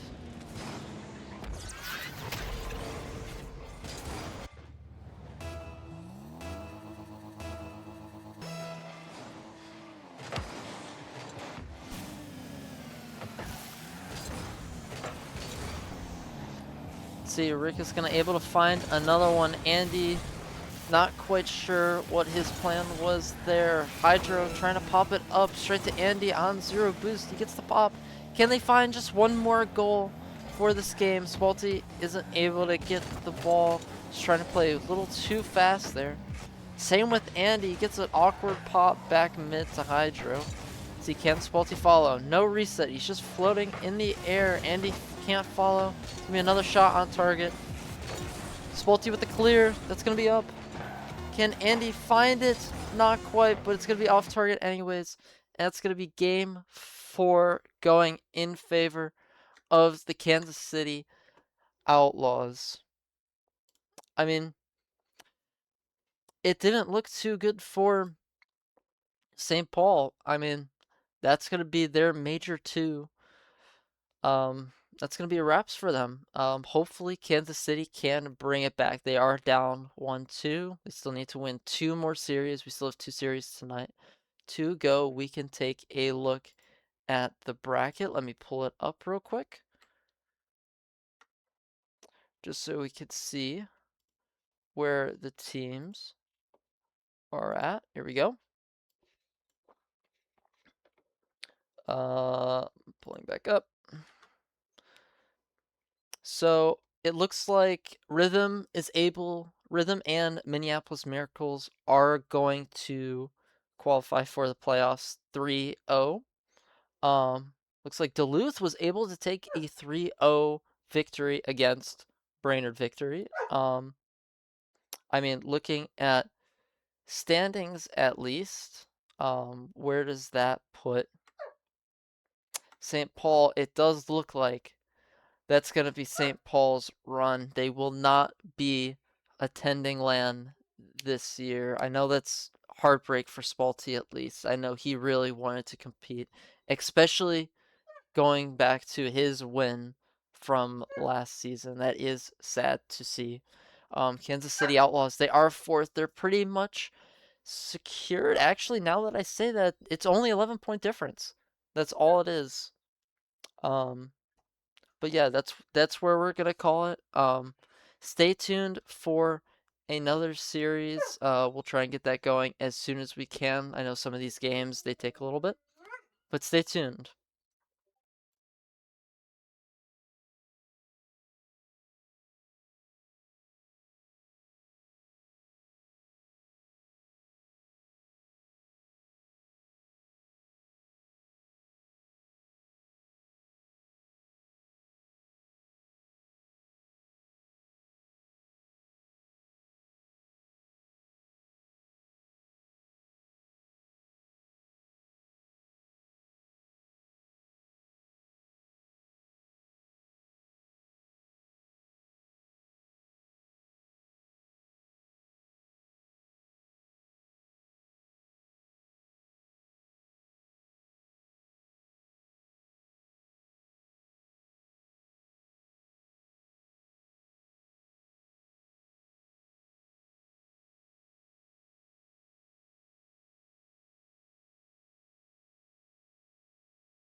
Alright, everyone, we are finally back. Every single lobby has finished.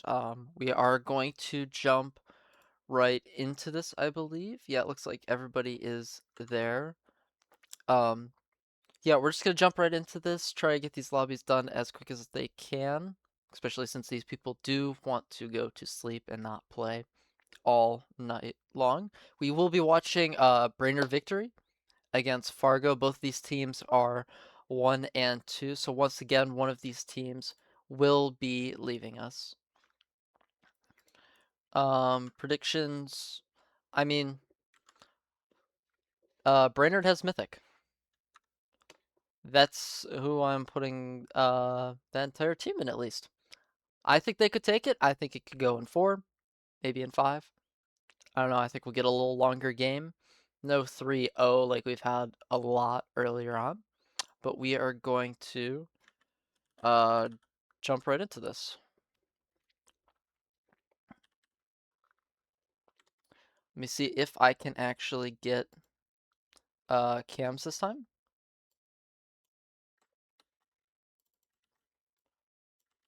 Is there anyone even using cams? No, no one is using cams. Not gonna worry about it. Starting off, KevDog is able to take it up. One thing to note, it does look like Fargo is playing with a sub, but it doesn't matter. It does not matter. Even with Xvixity, KevDog is able to find a goal, getting a little scoop past Mythic and TJ. A pretty bad double commit there. Doesn't look like a lot of comms going on just yet. Let me fix the series score. Alright, there we go. Alright, KevDog trying to get another double tap on target. Can X find the goal? Yes, even being a Rising Star player, he is able to find a goal here in Challenger. Extending their lead 2-0, still with 4:30 left. By me, it's already looking pretty good for Fargo. See, can they keep it up? Yes, they can. X with another shot. Can he find the double tap? Not quite. T-Jack is there to shut it down. Let's see, X is going to leave it for his teammate. Beautiful leave. Fishy, can he find the clear? He gets it. One touch, another one. Let's see, can he find it? It's going to be up to Mythic and T-Jack as they both go up back wall. KevDog trying to find it mid, but Fishy able to deny any play. Hams finds it mid, past Mythic, free ball for X, but isn't able to find a catch on it. Let's see, Mythic is going to take it up. Can he find it across for his teammates? Not quite. Hams is able to find it off the roll.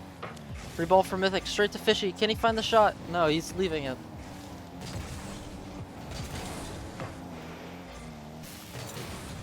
X with a beautiful demo onto Mythic. Can Hams follow up here? Yes, he can. Another demo by, I believe it was X. Kev, can he find it? No, Mythic is going to find it across. X, never mind. Hams is going to take over. It's going to be in favor of Fargo again. Let's see, can they find a goal? Can they shut T-Jack down here? Little pop reset over X. Still trying to find this, though. He gets it past Fishy. It's going to be a shot. Can Mythic deny? Yes, he can. He's going to get to the corner. But everyone is on 0 boost here. Hams trying to take it back. Getting an own goal. Mythic barely unable to put it on target with his 50. Fishy gets the cut past 1. Can he get another past X? Not quite. It's going to go mid. It's a shot on target, but Hams is able to shut it down to find a save here. Fishy trying to get the wall dashes, get some speed going, try to find it mid. Can't quite get it to his teammates mid. But Mythic able to get the pop. KevDog able to get a save off his rotation through. Gets the pass up mid to Hams. Can he find the shot? Yes, he can. That's going to be 3-0 for Fargo. I mean, all of my preds have been wrong today. I have yet to get a single pred correct.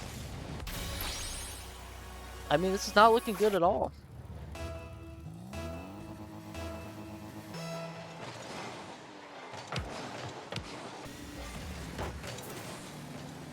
Let's see, Hams is able to get the pop up mid.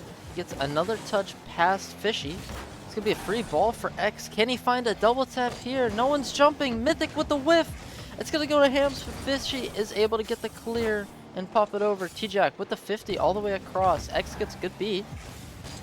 Can he find one? Fishy with the shot. Kev, can he reach it on 0? No, he can't. And Mythic is able to find the follow and find their first goal of this game.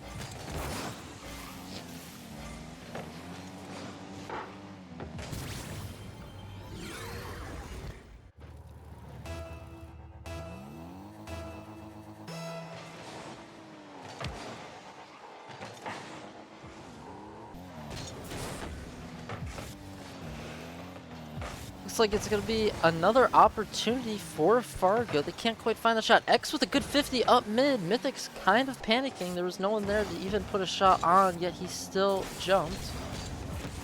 Mythic with a touch across. Fishy, can he find it? It's going to go straight to X. Can he get the shot on? Yes, he can. It's going to be X's, I believe, second goal of this game as a Rising Star subo.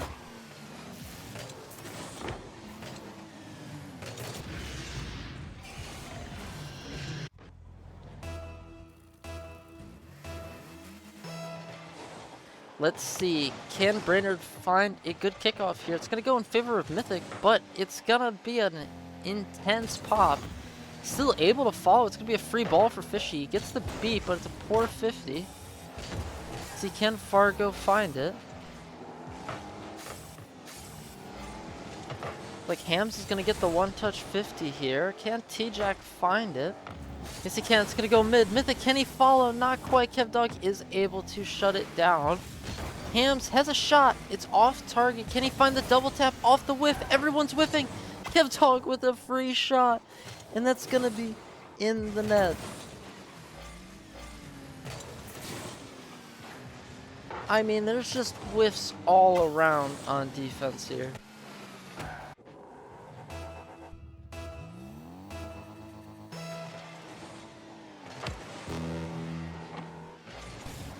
See, can Fishy find the one touch? T-Jack was able to leave it for him. He gets the clear straight to Kev. Fargo's really pushing up here. They're putting all three players up the field, trying to find these goals no matter how. Cams is back. Mythic with the one touch. Can he find it? Not quite. T-Jack can't follow. It's going to be back. It's going to be almost on target, but not quite. See, Hams is going to try and shut this down. Fishy with the pass mid, straight to T-Jack, but he whiffs. Mythic with the follow, pinching it, actually 50ing it with his own teammate.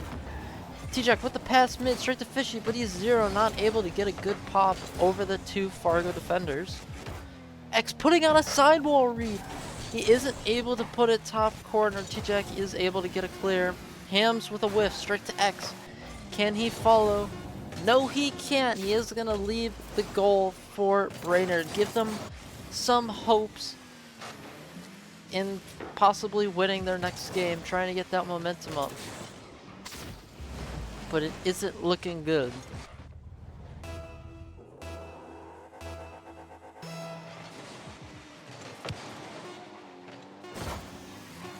See, Hams able to get the 50. It's going to be back mid. T-Jack with the clear. Mythic got absolutely bombed to a different universe.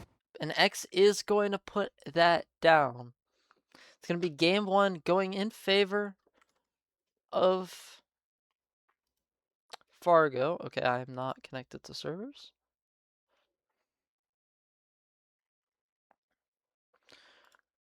And I believe we are going to jump right into... Actually, Mythic is going to take the full minute.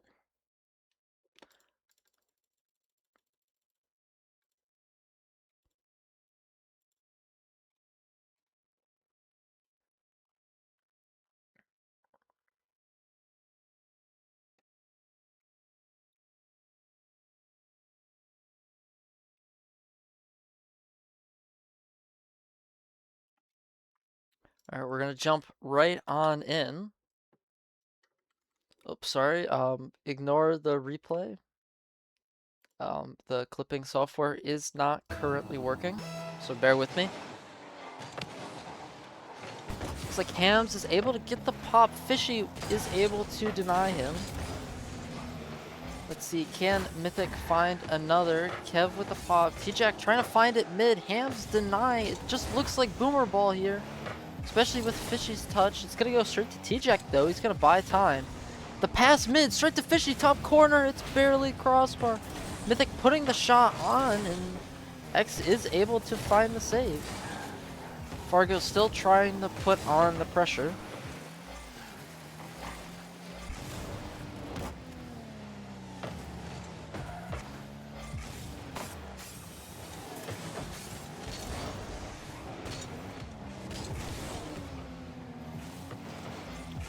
See, Mythic is going to get a pop. It's going to be mid. Can he read it? No, KevDog is going to beat him. Fishy with the shot. X can't get the save. Mythic, he's still going to put everything he can into this game, trying to find their first goal.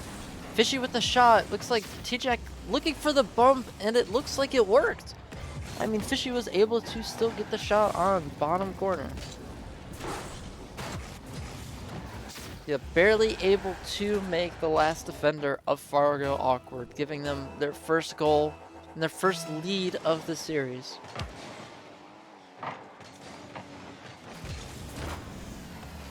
Gonna be a shot on by Fargo. KevDog trying to take it up. Can he find one? He gets the pinch under. Can he make Mythic awkward? Slightly, but not enough to make him panic. Fishy with a good touch. It's past everybody. It's just KevDog in net. And he dives his third. And that's a whiff. Out of, I believe that was Mythic. That's not what we want to see here in Challenger. It's been probably the 5th or 6th whiff out of Brainerd this series. I mean, if they really want to make Major, they're going to have to pull it together here. T-Jack's going to take it up. Good 50 by KevDog. Mythic takes it up and over. T-Jack with a one touch across. Fishy is able to find it mid, straight to Mythic, but isn't able to find the shot. Puts it wide anyways, so he doesn't get a poor 50 for his team. T-Jack with another good 50, trying to pass it mid. It's going to be a shot by Fishy, but can't quite beat both defenders of Fargo. Mythic with the shot, barely crossbar. That should be a free ball for Brainerd? Possibly X with a good beat. Kev with the pop. That's going to be top corner. Absolutely beautiful snipe, putting it past the Brainerd victory.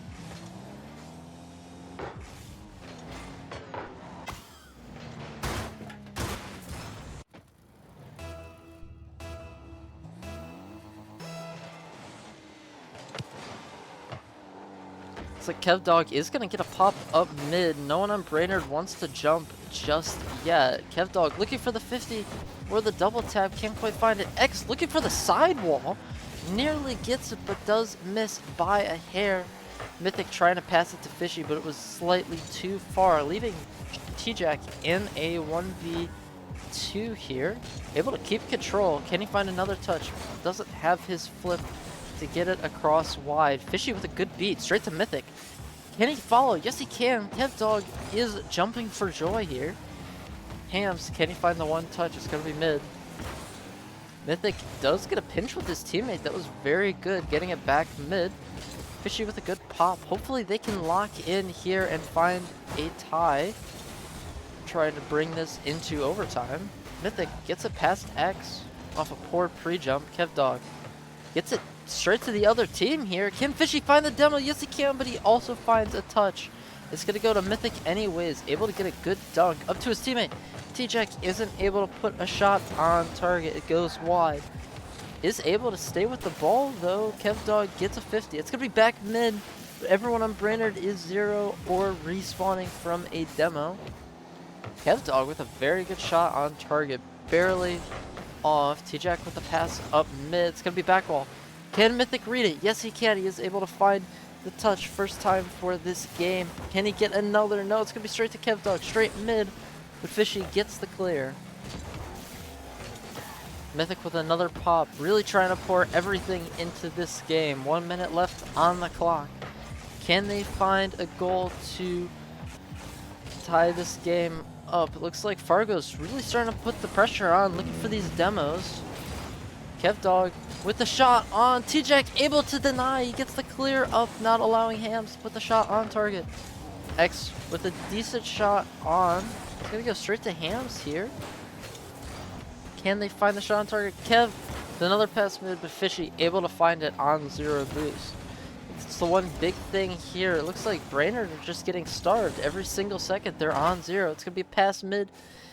KevDog is able to find it and shut this game down. I mean, 30 seconds left. There's always a world, but I mean, it's not looking good for Brainerd.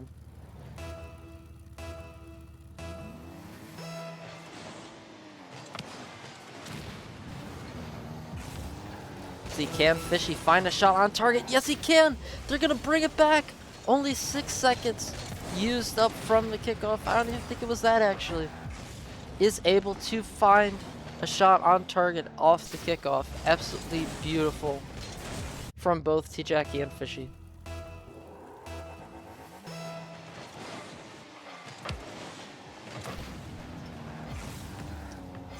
See, can KevDog find it here? He gets a one-touch up. It's a little too far to follow or find a reset. X with a good pop up mid. T-Jack finds the clear. Straight to Kev. That's a shot on target, but Fishy able to find the clear. 10 seconds left. X is going to pop it up. Can Mythic reach it? Not quite. T-Jack is, though. It's going to be mid to Fishy. Can they find another pop? Mythic finds it mid. But KevDog is able to find a clear. It's going to be a shot on target. Nearly a 4-2 there. But it does hit the ground before it can hit the net.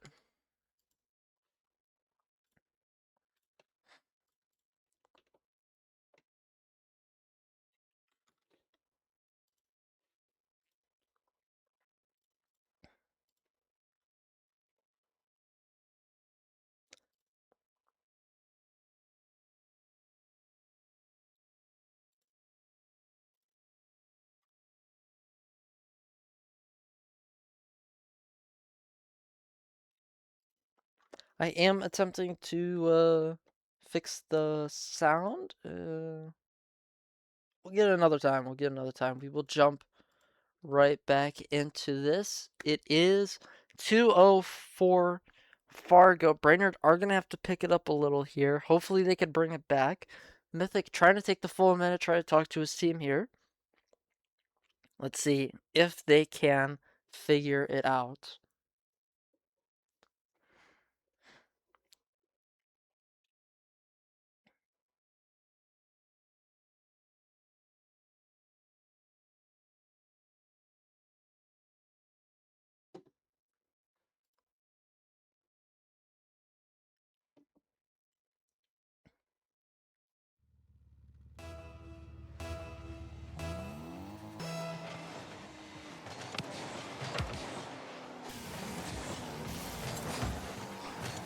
See, KevDog gets it mid. Can Hams find the follow? It doesn't matter. Mythic is able to deny.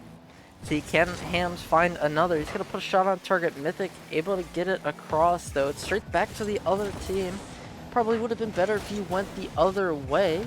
Could be a free ball for Fishy. Good catch. Good wall dashes, too. Straight to T-Jack, but Mythic has been demoed here. See where he chooses to respawn. Respawns left, but Fishy able to get back just in time.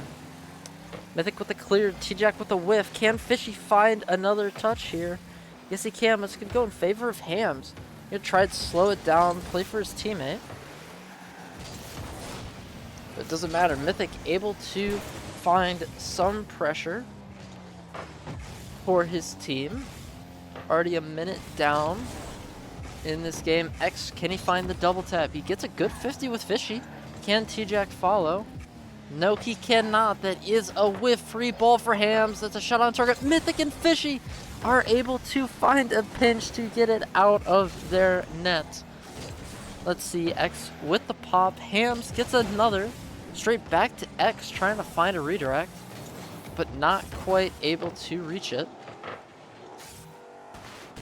See, can X find another goal here? Mythic does whiff, trying to leave it for his teammate.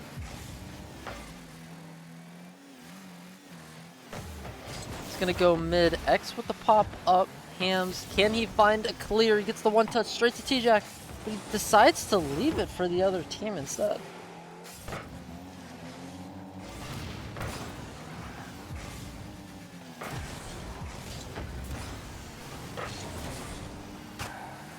See, Fishy is going to find a one touch, but X is able to get a good follow straight to his teammate Hams.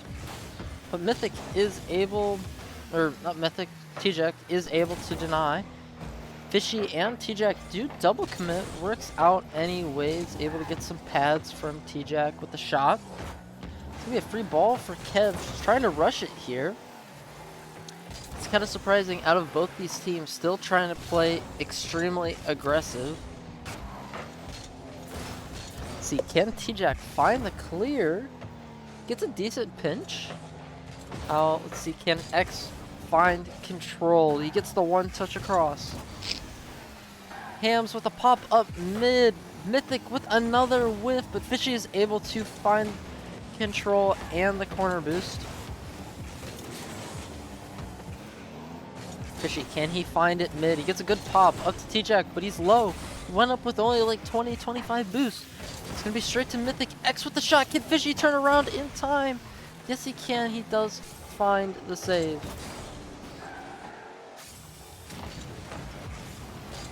Is barely off target. X is able to find the save. Fishy trying to slow it down, try to fake out all of Fargo's defense. But it's going to go back in favor of Brainerd. T-Jack gets the pass up mid. X, can he find the double tap? No, it's going to be the Kev Dog, and he isn't able to find another touch.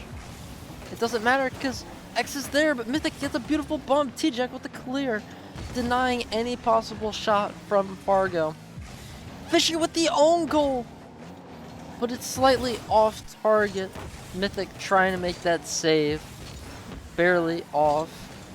See, another double commit out of Fishy and T-Jack. It's not looking good. It doesn't look like they really want to play the game tonight. Hopefully they can bring it back here though. Hams trying to play it close. Gets a pass one. Good flick. Straight to his teammate with a shot on target. T-Jack, can he reach it? Doesn't matter. Hams with the cut. Mythic with the clear. T-Jack getting one across. Can he dodge the demo from X? Yes, he can. Hams, he gets the one touch. Can he get the reset? He gets the one touch back mid straight to X, and he finds their first goal of the third game. Trying to keep it a sweep here for the series.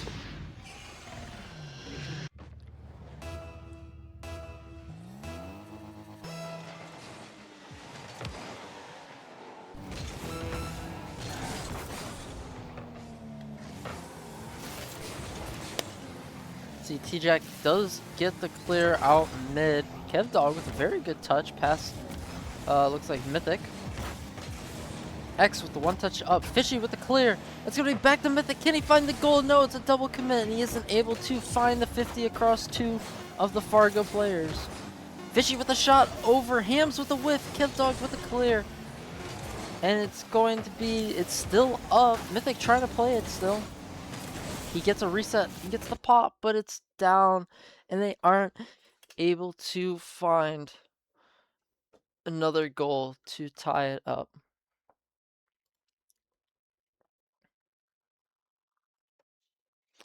That series is going to go in favor of Fargo. We could see how the other lobbies are doing here. I will pull it up. That's not, there we go. It does look like that was the first game to finish.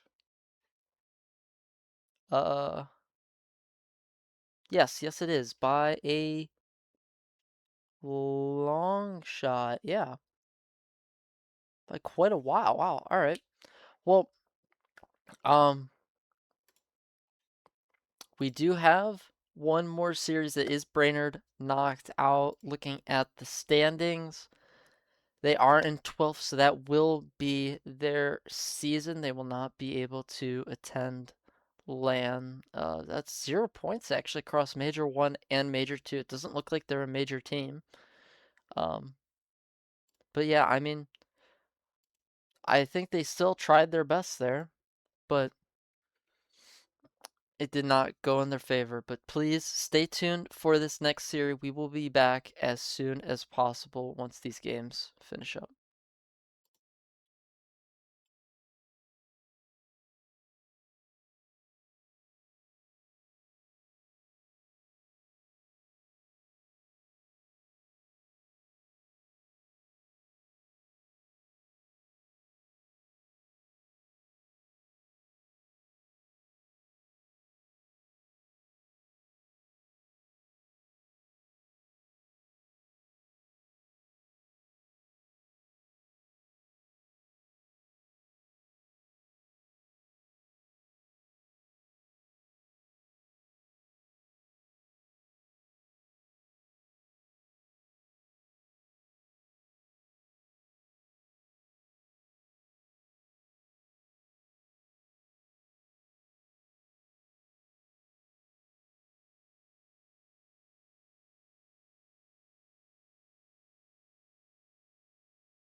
All right. We are finally back. All of the games have finished for round 4. We are going to watch, I need to change the names. We are watching Kansas City Outlaws against, yes, I know we did watch them earlier, but every single lobby has someone we've already watched. Kansas City against Burnsville. I will be setting up cams as well as soon as they get in here. It might just be a second. We can, however, look at the standings. Let me find my OBS. This is a good day. Schedule. There we go. Okay. So we have Kansas City, number 4, of course. Burnsville is number 14th. Hopefully we could see an upset. And then for Major, we're down to just 6 teams, just 3 matches. We have Atlas versus Jungle, Fargo versus Duluth, and we are watching the Kansas City versus Burnsville Inferno. One of these teams will be leaving us, which is sad to hear. I'm going to yell at them because no one is joining the lobby.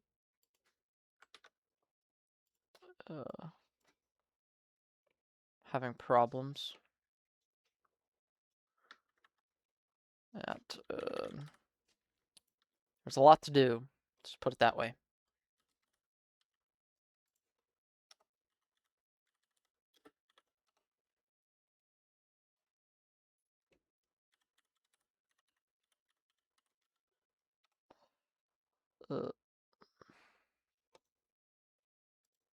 Hopefully they can join the lobby.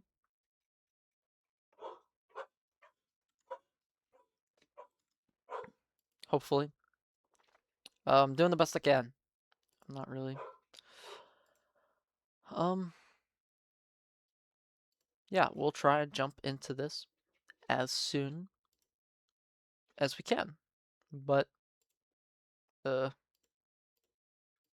don't seem to want to join.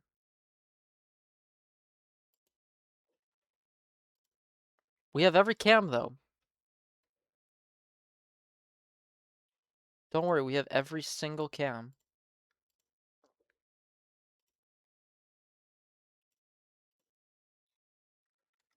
I'm gonna lose it.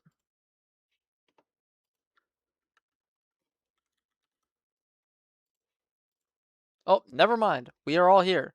We are going to jump into it. All right. There we go. We're jumping right into it. Let me get names. Hold.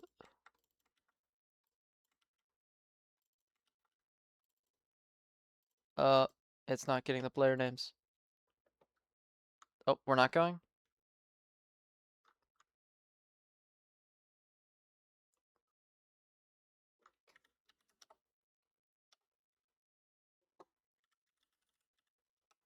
Okay, there we go. We do have the players now. There we go. All right, let me set up.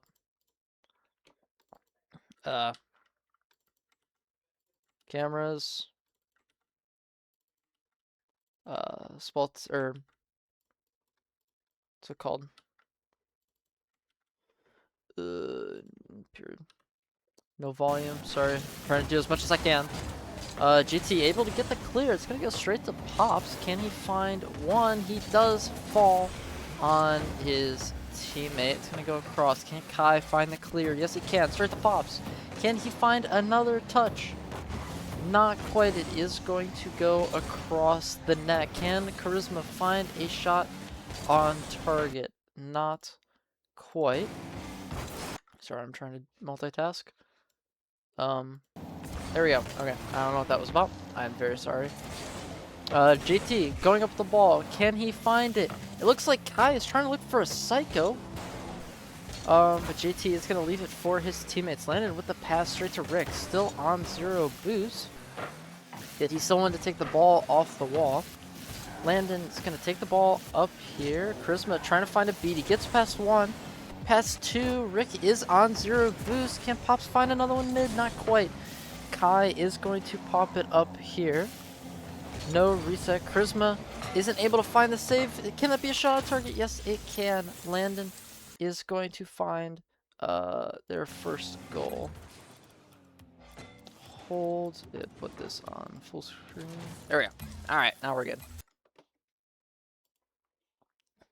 Let me get cameras.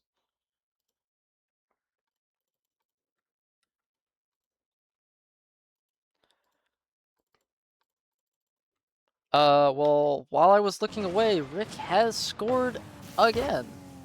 That's going to be a 2-0 lead for Kansas City.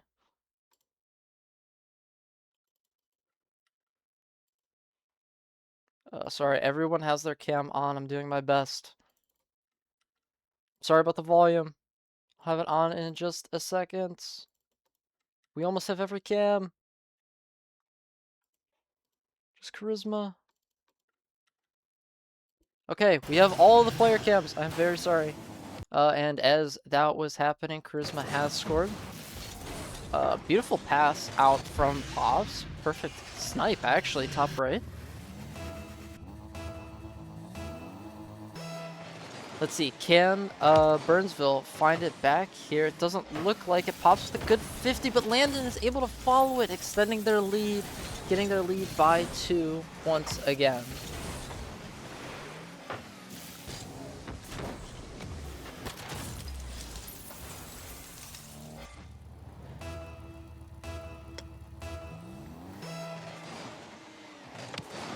It's going to go in favor of Rick. He gets the mid boost, but he leaves it for JT anyways. Let's see, can he find it? Not quite. Gets a pinch with Charisma. Charisma's trying to find it mid. Straight to Pop. Straight to Kai. He's going to get it off the corner, but a beautiful shot. Can Rick find the follow? Yes, he can. An absolute banger of a redirect off his pass.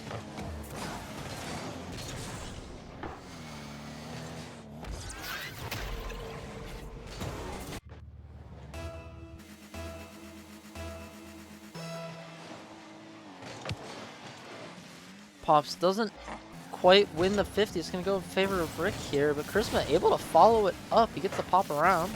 Straight to Kai, straight back up mid. Can someone on Burnsville follow? Not quite. Kai's going to try and do it all himself, going for the reset. It does look like Charisma is demoed here. JT trying to find a pop. He gets it past one, but Kai shuts it down. Landed on 0 boost, finding the pop back mid.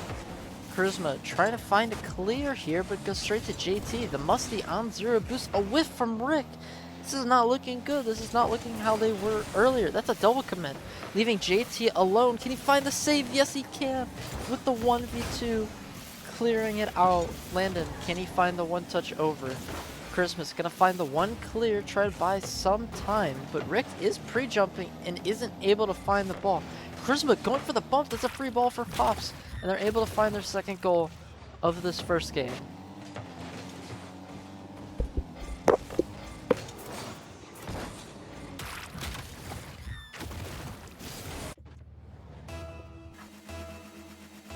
Alright, jumping back in here on the kickoff. It does look like Pops isn't able to find it. It's going to go straight to Kai anyways. Landed with a good 50.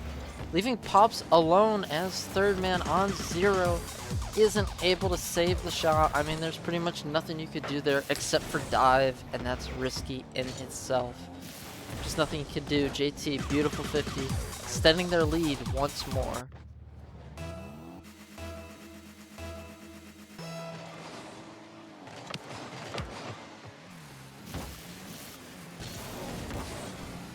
Let's see, Charisma's gonna find a pop up mid straight to Rick.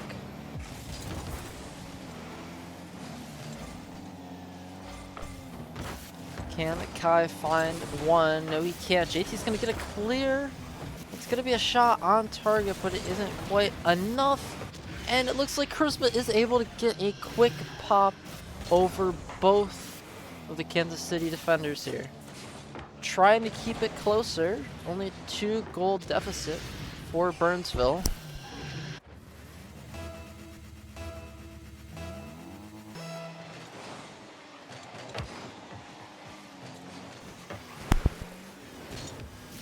Well, Landon is able to get one touch past Pops. It's going to be a double commit by both Landon and Rick, not able to clear it over. Kai with a free ball. Straight to Rick. Charisma's going to try and cut it off here. Can he get a double tap? No, Kai's going to take over instead. JT able to carry. Pops does get the 50. Kai isn't able to win his 50 though. Rick with the shot. It's going to be on target, bottom corner. Still a minute left in this game. 6-3. It's a good lead. They've had a 3-goal lead almost this entire game. But Burnsville keeps trying to answer back, getting 1 goal. Kansas City keeps putting the pressure on.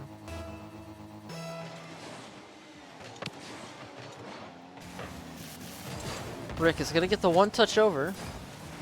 JT does whiff. Kai can't quite get it. He's doing circles on his nose. He gets a beautiful pop. Can JT reach it? No, he can't. I mean, 14 seconds in, they were able to answer back to get another goal here. Beautiful speed by Kai. He went past everyone that was on 0 boost.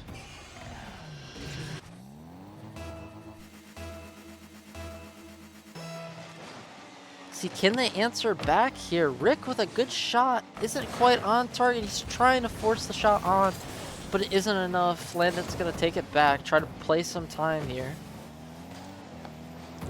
Can he get one? It's going to be a pop up mid. Straight to Kai. It's going to be a shot on target, and that's top bins. No one is saving that unless you're pre-jumped. And no one is expecting that. Ever.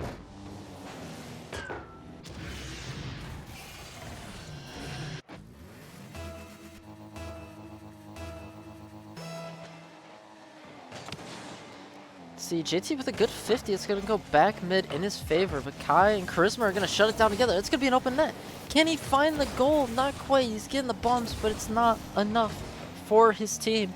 Landon trying to clear it. Pops with the 50, but JT is able to drive straight through it. Kai with the clear. 10 seconds left. Can they find another goal? Charisma's going to pop it up. Rick's going to hit it backwards, but it's going to be straight back to his teammate with a good clear. And this ball is going to hit the ground. Maybe. Charisma's going to try and keep it up. Pops with the clear. Kai is popping it back up again. Can JT shut it down? Yes, he can. And Rick's looking for the bumps. And that is... I keep trying to call it, but it's not. There it is. Landon is able to find the demo to end the game out.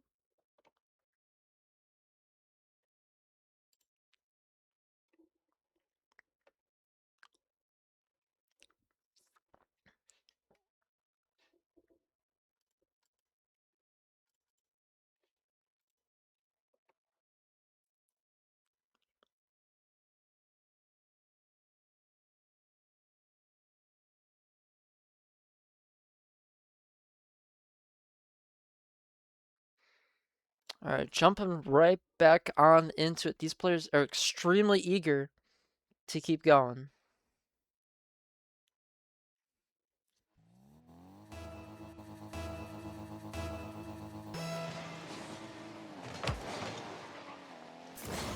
All right, can Rick find another 50? Yes, he can, but Charisma is going to absolutely destroy him on it. JT with a good clear. Can they keep it up? It's going to go back to Charisma. And he's going to get it over another. Charisma's just getting these beats over and over again. I know he's a twos player, but I mean, the speed is intense.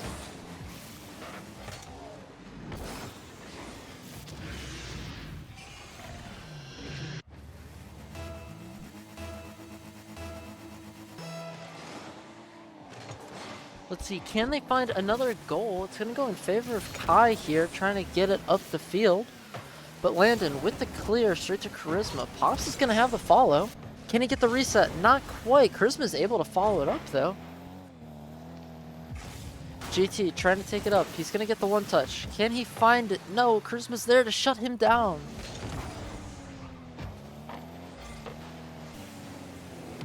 Kai gets the one touch off the ceiling straight to Pops, but is denied by Kansas City. Can they find it here? Charisma's going up. He gets the pass instead of the reset. He's passing to his teammates. Kai is going to try and find another one here. It's going to be a pop up to Landon. It's going to be clear across. Charisma trying to go for a Zen touch, but not quite able to get it. And Kai just playing time. Gets a one-touch clear straight to Charisma again. Rick, can he find it? He's gonna get a small pop straight to JT, leaving it for Charisma.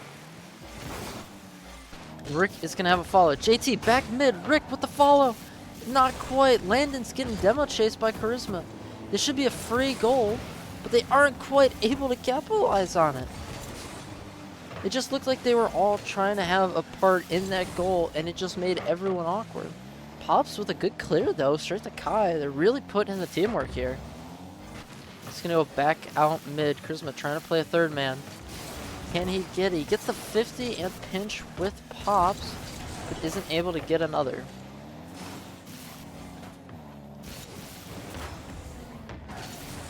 Nearly a shot on target by JT, trying to put another one on. We saw him do that like 3 or 4 times earlier today when they did win.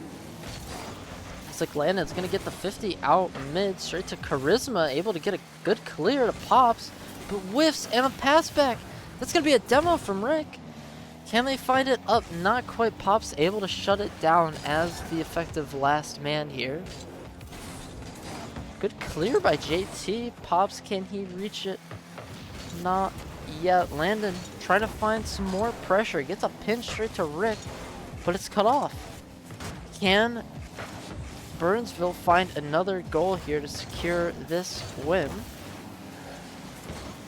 It's gonna be a pop up mid. Rick trying to shut it down. Kai has overextended.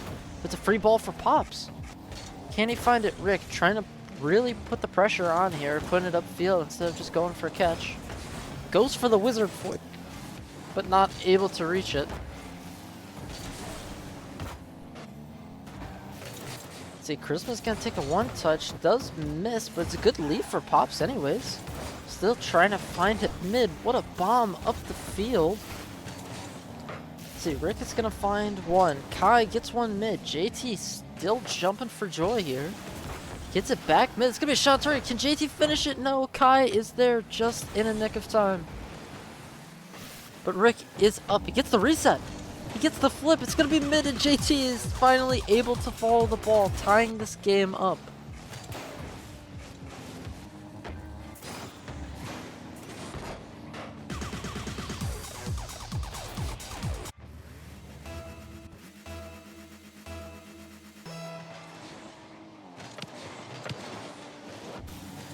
It's gonna be a good 50 for Kansas City Outlaws. Not able to capitalize though. Landon getting a demo on his way through. Good 50 by GT as well. It's gonna be a shot on target. Landon with a whiff. That is not what we want to see in game 2. They could have won this game. They could have been up 2 games. Isn't quite able to reach it. Hopefully they could still bring it back. Still a minute left. See if they can bounce back on this kickoff. It's gonna be a kickoff in favor of Burnsville. Pops with the reset, the fake under, but Landon is able to find the save on 0 boost. The shot by Charisma is slightly off, and JT and Rick are just bumping each other. It looks as if they're on the opposite team, but it's just not enough. They can't get through. Rick is gonna get the one touch up. Pops with the clear mid. Kai is able to find a second touch for the follow. Pops trying to find his teammates mid, but it's straight to the other team. Kai with a beautiful pre-jump, reading him like a book. See if they can find another goal. A good 50 back to Kai. It's gonna be a shot on target, and he gets the bump anyways, just to secure it.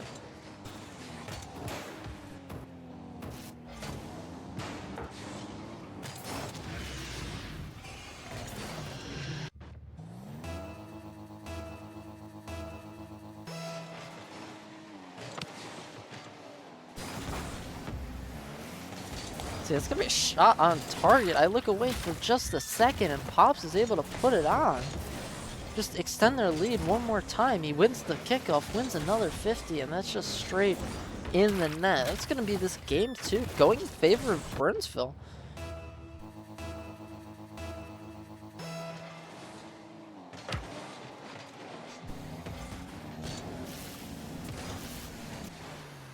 See, can JT find another? It's going to be a miss, and Landon able to snipe it into the crossbar and just enough to be on target. I do believe Burnsville, I think Kai was able, no, it was just in. I mean, 14 seconds left. Let's see. They're going to have to get one pretty quick here and get one on 30 seconds. It's going to be in their favor. Landon with the one pop. He gets bumped. Is it enough to bounce back here? It doesn't look like it. It's going to be a pinch out of JT. Quite unexpected. And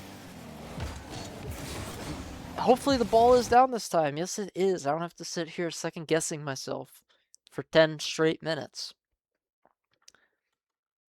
I mean, still very, very good game out of both these teams.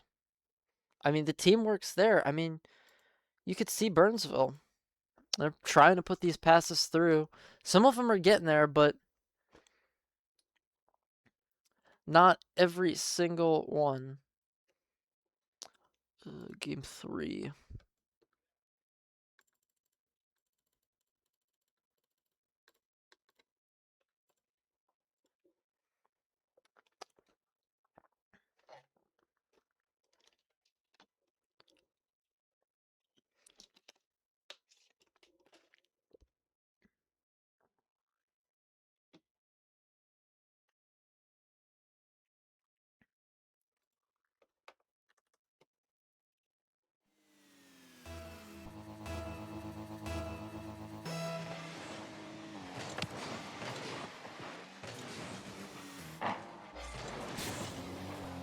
Alright, here we go.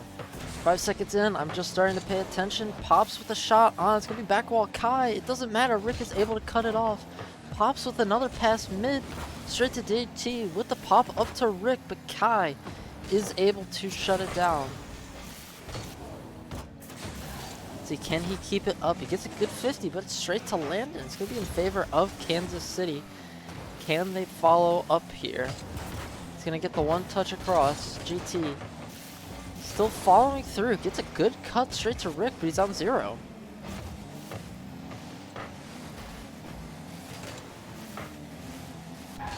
See Rick trying to follow. He gets a double. No bumps on his rotation. But it doesn't matter. JT able to find it down and Landon. He gets a good catch. It's going to be a cross.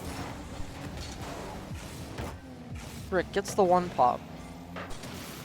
Pops takes it across. Can he find a pass here? Not quite. JT putting the wall dashes in. See, can he get the speed up here? Pops with the clear. Can he get a follow? Not quite. Rick is able to get a touch. Everyone on Kansas City is up the field, but it doesn't matter. JT gets back just in time.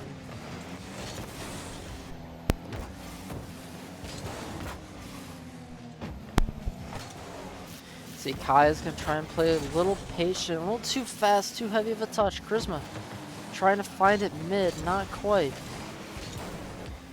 On his rotation out, he is able to find a cut for his teammate Kai, pressing in. Landon's going to take this ball up, gets the one touch. Pops able to get a good catch, but it's a perfect ball for Rick. Pressure's there for Kansas City, but they can't break through. GT trying to get through. Landon with the bump. That's all three. That's all three up the field by Kansas City. And that was a good bump by, I believe it was Charisma. Charisma was able to get this bump on the way through, absolutely paving the way for Kai.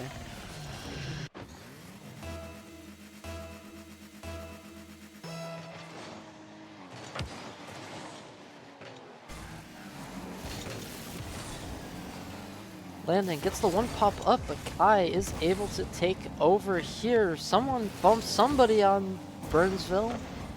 I mean, once again, it doesn't look like there's comms on the rotations. Nobody wants to rotate wide. They just keep rotating into each other instead. Chrisman gets the one touch. Pops with a beautiful bump on the mid guy, shutting down any kind of play that should have happened. And Pops, can he find the goal? Not quite. JT's able to dodge the bump and find the save at the same time. Charisma gets a pop. It's going to roll down. Can Landon read it? Not quite, but Rick is there instead. Let's see, can Pops follow up? can't get the bump. It doesn't matter because Charisma is already up to take the goal and take a 2-goal lead for this game 3.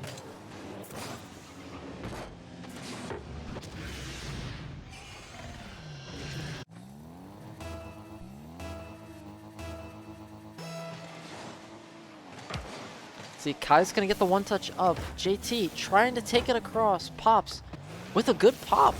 Straight to Charisma. The shot, top corner. Barely off, hitting the crossbar. Charisma's gonna get a pop here. Can't quite follow it on 0. JT's gonna shut it down. Kai and Pops are on top of each other. I mean, the one thing that Kansas City can hope for is that Burnsville are just stacked on top of each other. Because, I mean, that's what's happening a lot this game. See, Pops is going to get the one touch straight to Rick. Landon getting the bumps, but Charisma's already up to read it.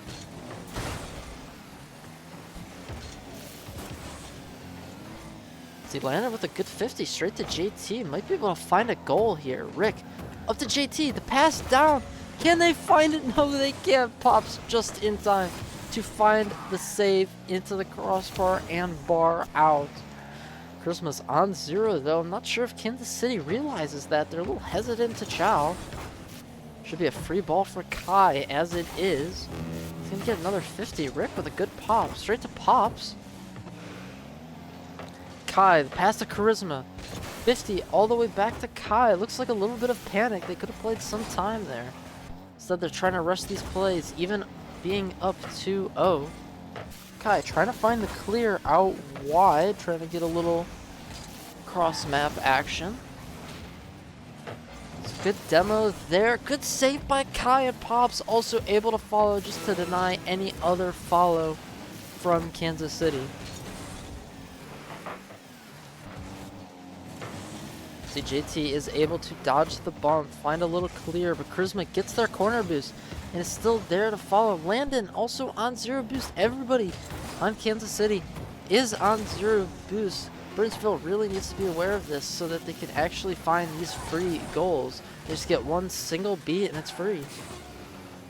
But it doesn't matter as the clock ticks down 2-0. Rick's going to get the final save of the game, and that is going to be the ball on the ground. Ending game 3, going in favor of Inferno. Hopefully they can keep it up here.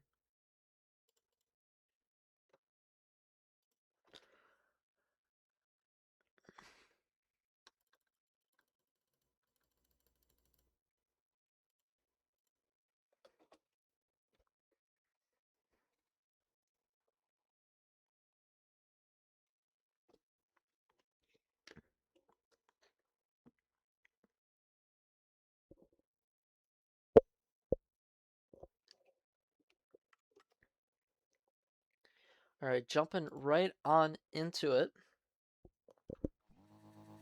Let's see if Inferno can keep up their streak here.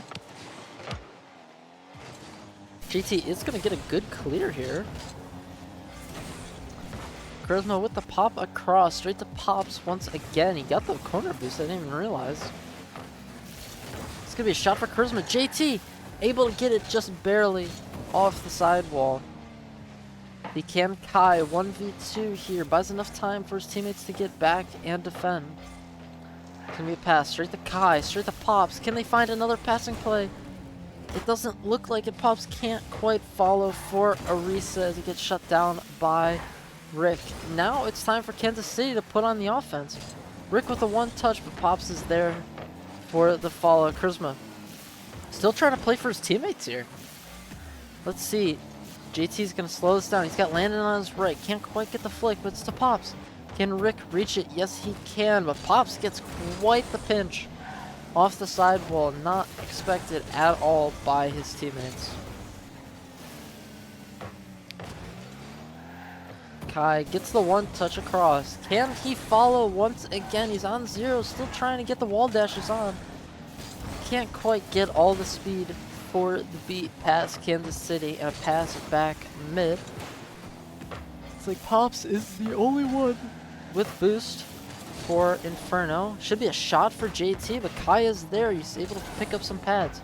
Pops with the 50. Rick trying to get it back mid, but he can't quite find it. Landon with the pop. Rick's gonna try and turn back here. It's a little slow though. He's playing for his teammate again. Let's see. Rick with a good pop. Straight to JT. Can he get a back wall? Can Rick find the double tap? Not quite. It's hard to play anyways, especially with how Kai was positioned up the back wall. Pops with a whiff. It might work out anyways. His teammates are going to be able to follow. Maybe a 50 up. Charisma free ball. See if he can keep it up. It's a little far. Pops somewhat alone, but Charisma once again rotating ball side, finding that precious demo. But it doesn't matter because JT is there to find the goal.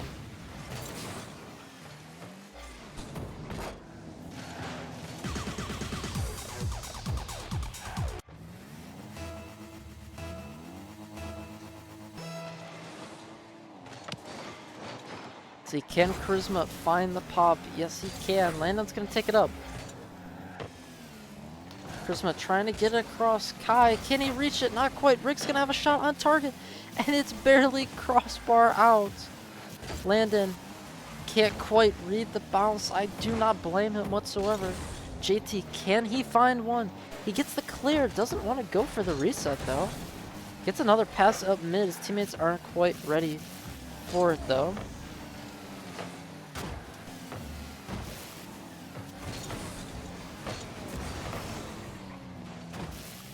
It's gonna be shot on target. Rick can't reach it. He's on 0 boost.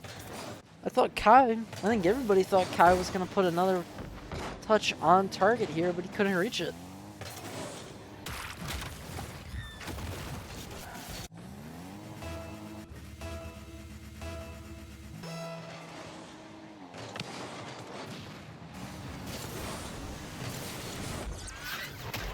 And I look away for literally 1 second, and Rick scores a kickoff goal. He gets another 50. I mean, these kickoff goals are going extremely well for Kansas City. That's 2, I believe, this game, actually. Where they just get 150, they get another, and it's just a free nut. See, can they keep it up? It's going to go in favor of Rick. He's going to leave it for his teammate. JT is quite the goblin, taking the boost. I almost was going to say it doesn't matter because he was going to get the goal anyways, but it was just off. And it looks like Kansas City just didn't want to go for the ball. I mean, this should have been a free ball for Rick, but he hesitated. He could have turned early, but Charisma puts on absolutely banger of a shot, bottom right corner.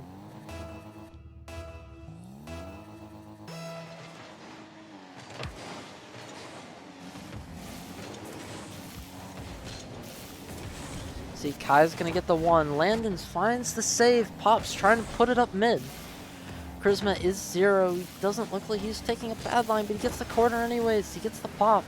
Can he find a follow, especially off Rick's awkward touch? That's gonna be mid. That's gonna be a shot on target. Charisma with the double demo. And Kai is able to follow up to find their lead in this game.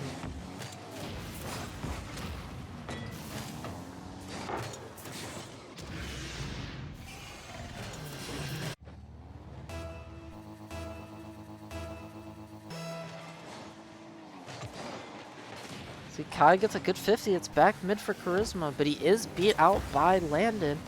It's a good press by Kai here. Can they find it back mid?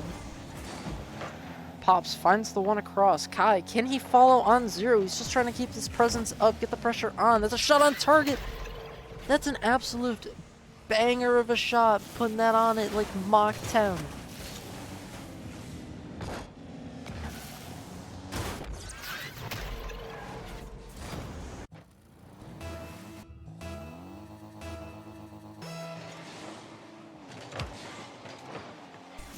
See, Kai gets it across, straight to Charisma. Can he find another? Yes, he can. Kai's gonna find the follow. That's back mid. Rule 1. Landon broke a rule 1. I mean, this might just be a goal anyways for Burnsville.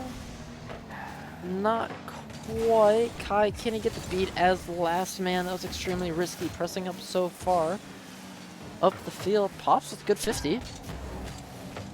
It's going to be a cross. Kai trying to keep it up. It's a 3v1 all against Landon. Landon against the world, but JT is able to get back just in a nick of time. See, Pops is going to get the one touch across. Can he get to Charisma? Not quite. He's got to take it over just so Kansas City doesn't get a touch. Charisma with a good 50. It's back to Kai. Gets a 50 back. This isn't looking good for Burnsville. Never mind. They get the clear. Let's see. Can this ball hit the ground and go to overtime? Yes, Kai is just going to leave it to touch the ground.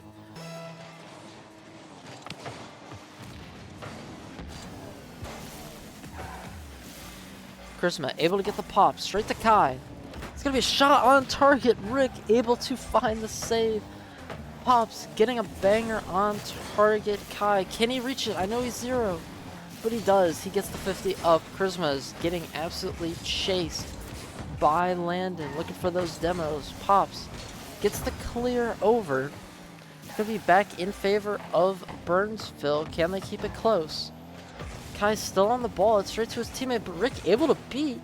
Sounds like someone's pre-jumping. Pops up for the shot. Not quite able to connect with the ball. Kai phantoms the ball. I heard some kind of hit. But doesn't matter. Kai is able to get back there. Pops with the follow. Landed with the fake. Can he get the 50? Not quite. Charisma pitching it towards his own net. Can they recover here? JT with the shot. Pops with the save. Gets it over. Landon's going to try and follow. Just got the mid boost. Can he get one more? Yes, he can. But Kai able to win the 50. Pops able to win the second one. It's going to go in favor of Burnsville. Can Charisma find the save? Yes, he can. Absolutely light work for Charisma. Rick finds the clear. Surprised he wasn't going for the cycle. That's a shot top corner by Pops. And they're able to find game 4, securing going off to playoffs in Major 2.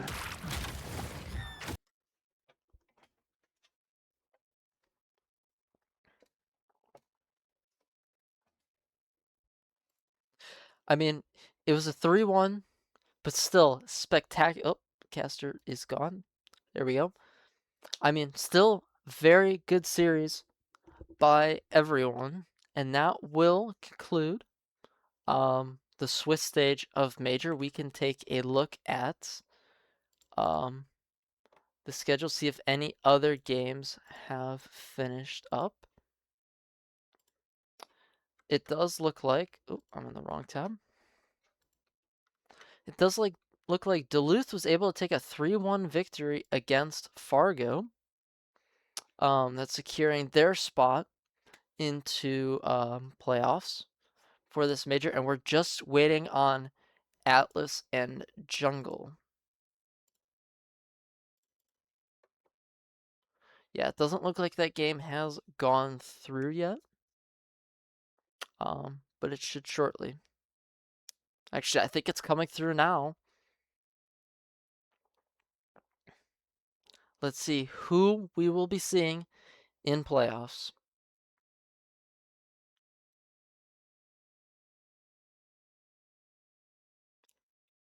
Maybe. They're still working. I do believe the game has finished. Yes, it has. We're just waiting for the score report. And it does look like Chicago is going to take the 3-2 win. I'm not sure where that puts everyone. But your teams are going to be, you have your Miracles, Rhythm, Rochester Rhythm, Bemidji, as well as Buffalo and Knights. And they will be joined by Jungle, Duluth, and Burnsville Inferno.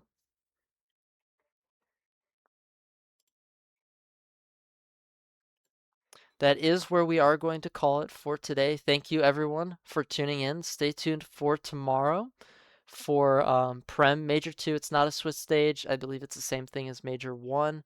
I'm not too confident on that. But please come tomorrow and cheer for the teams that you want to win.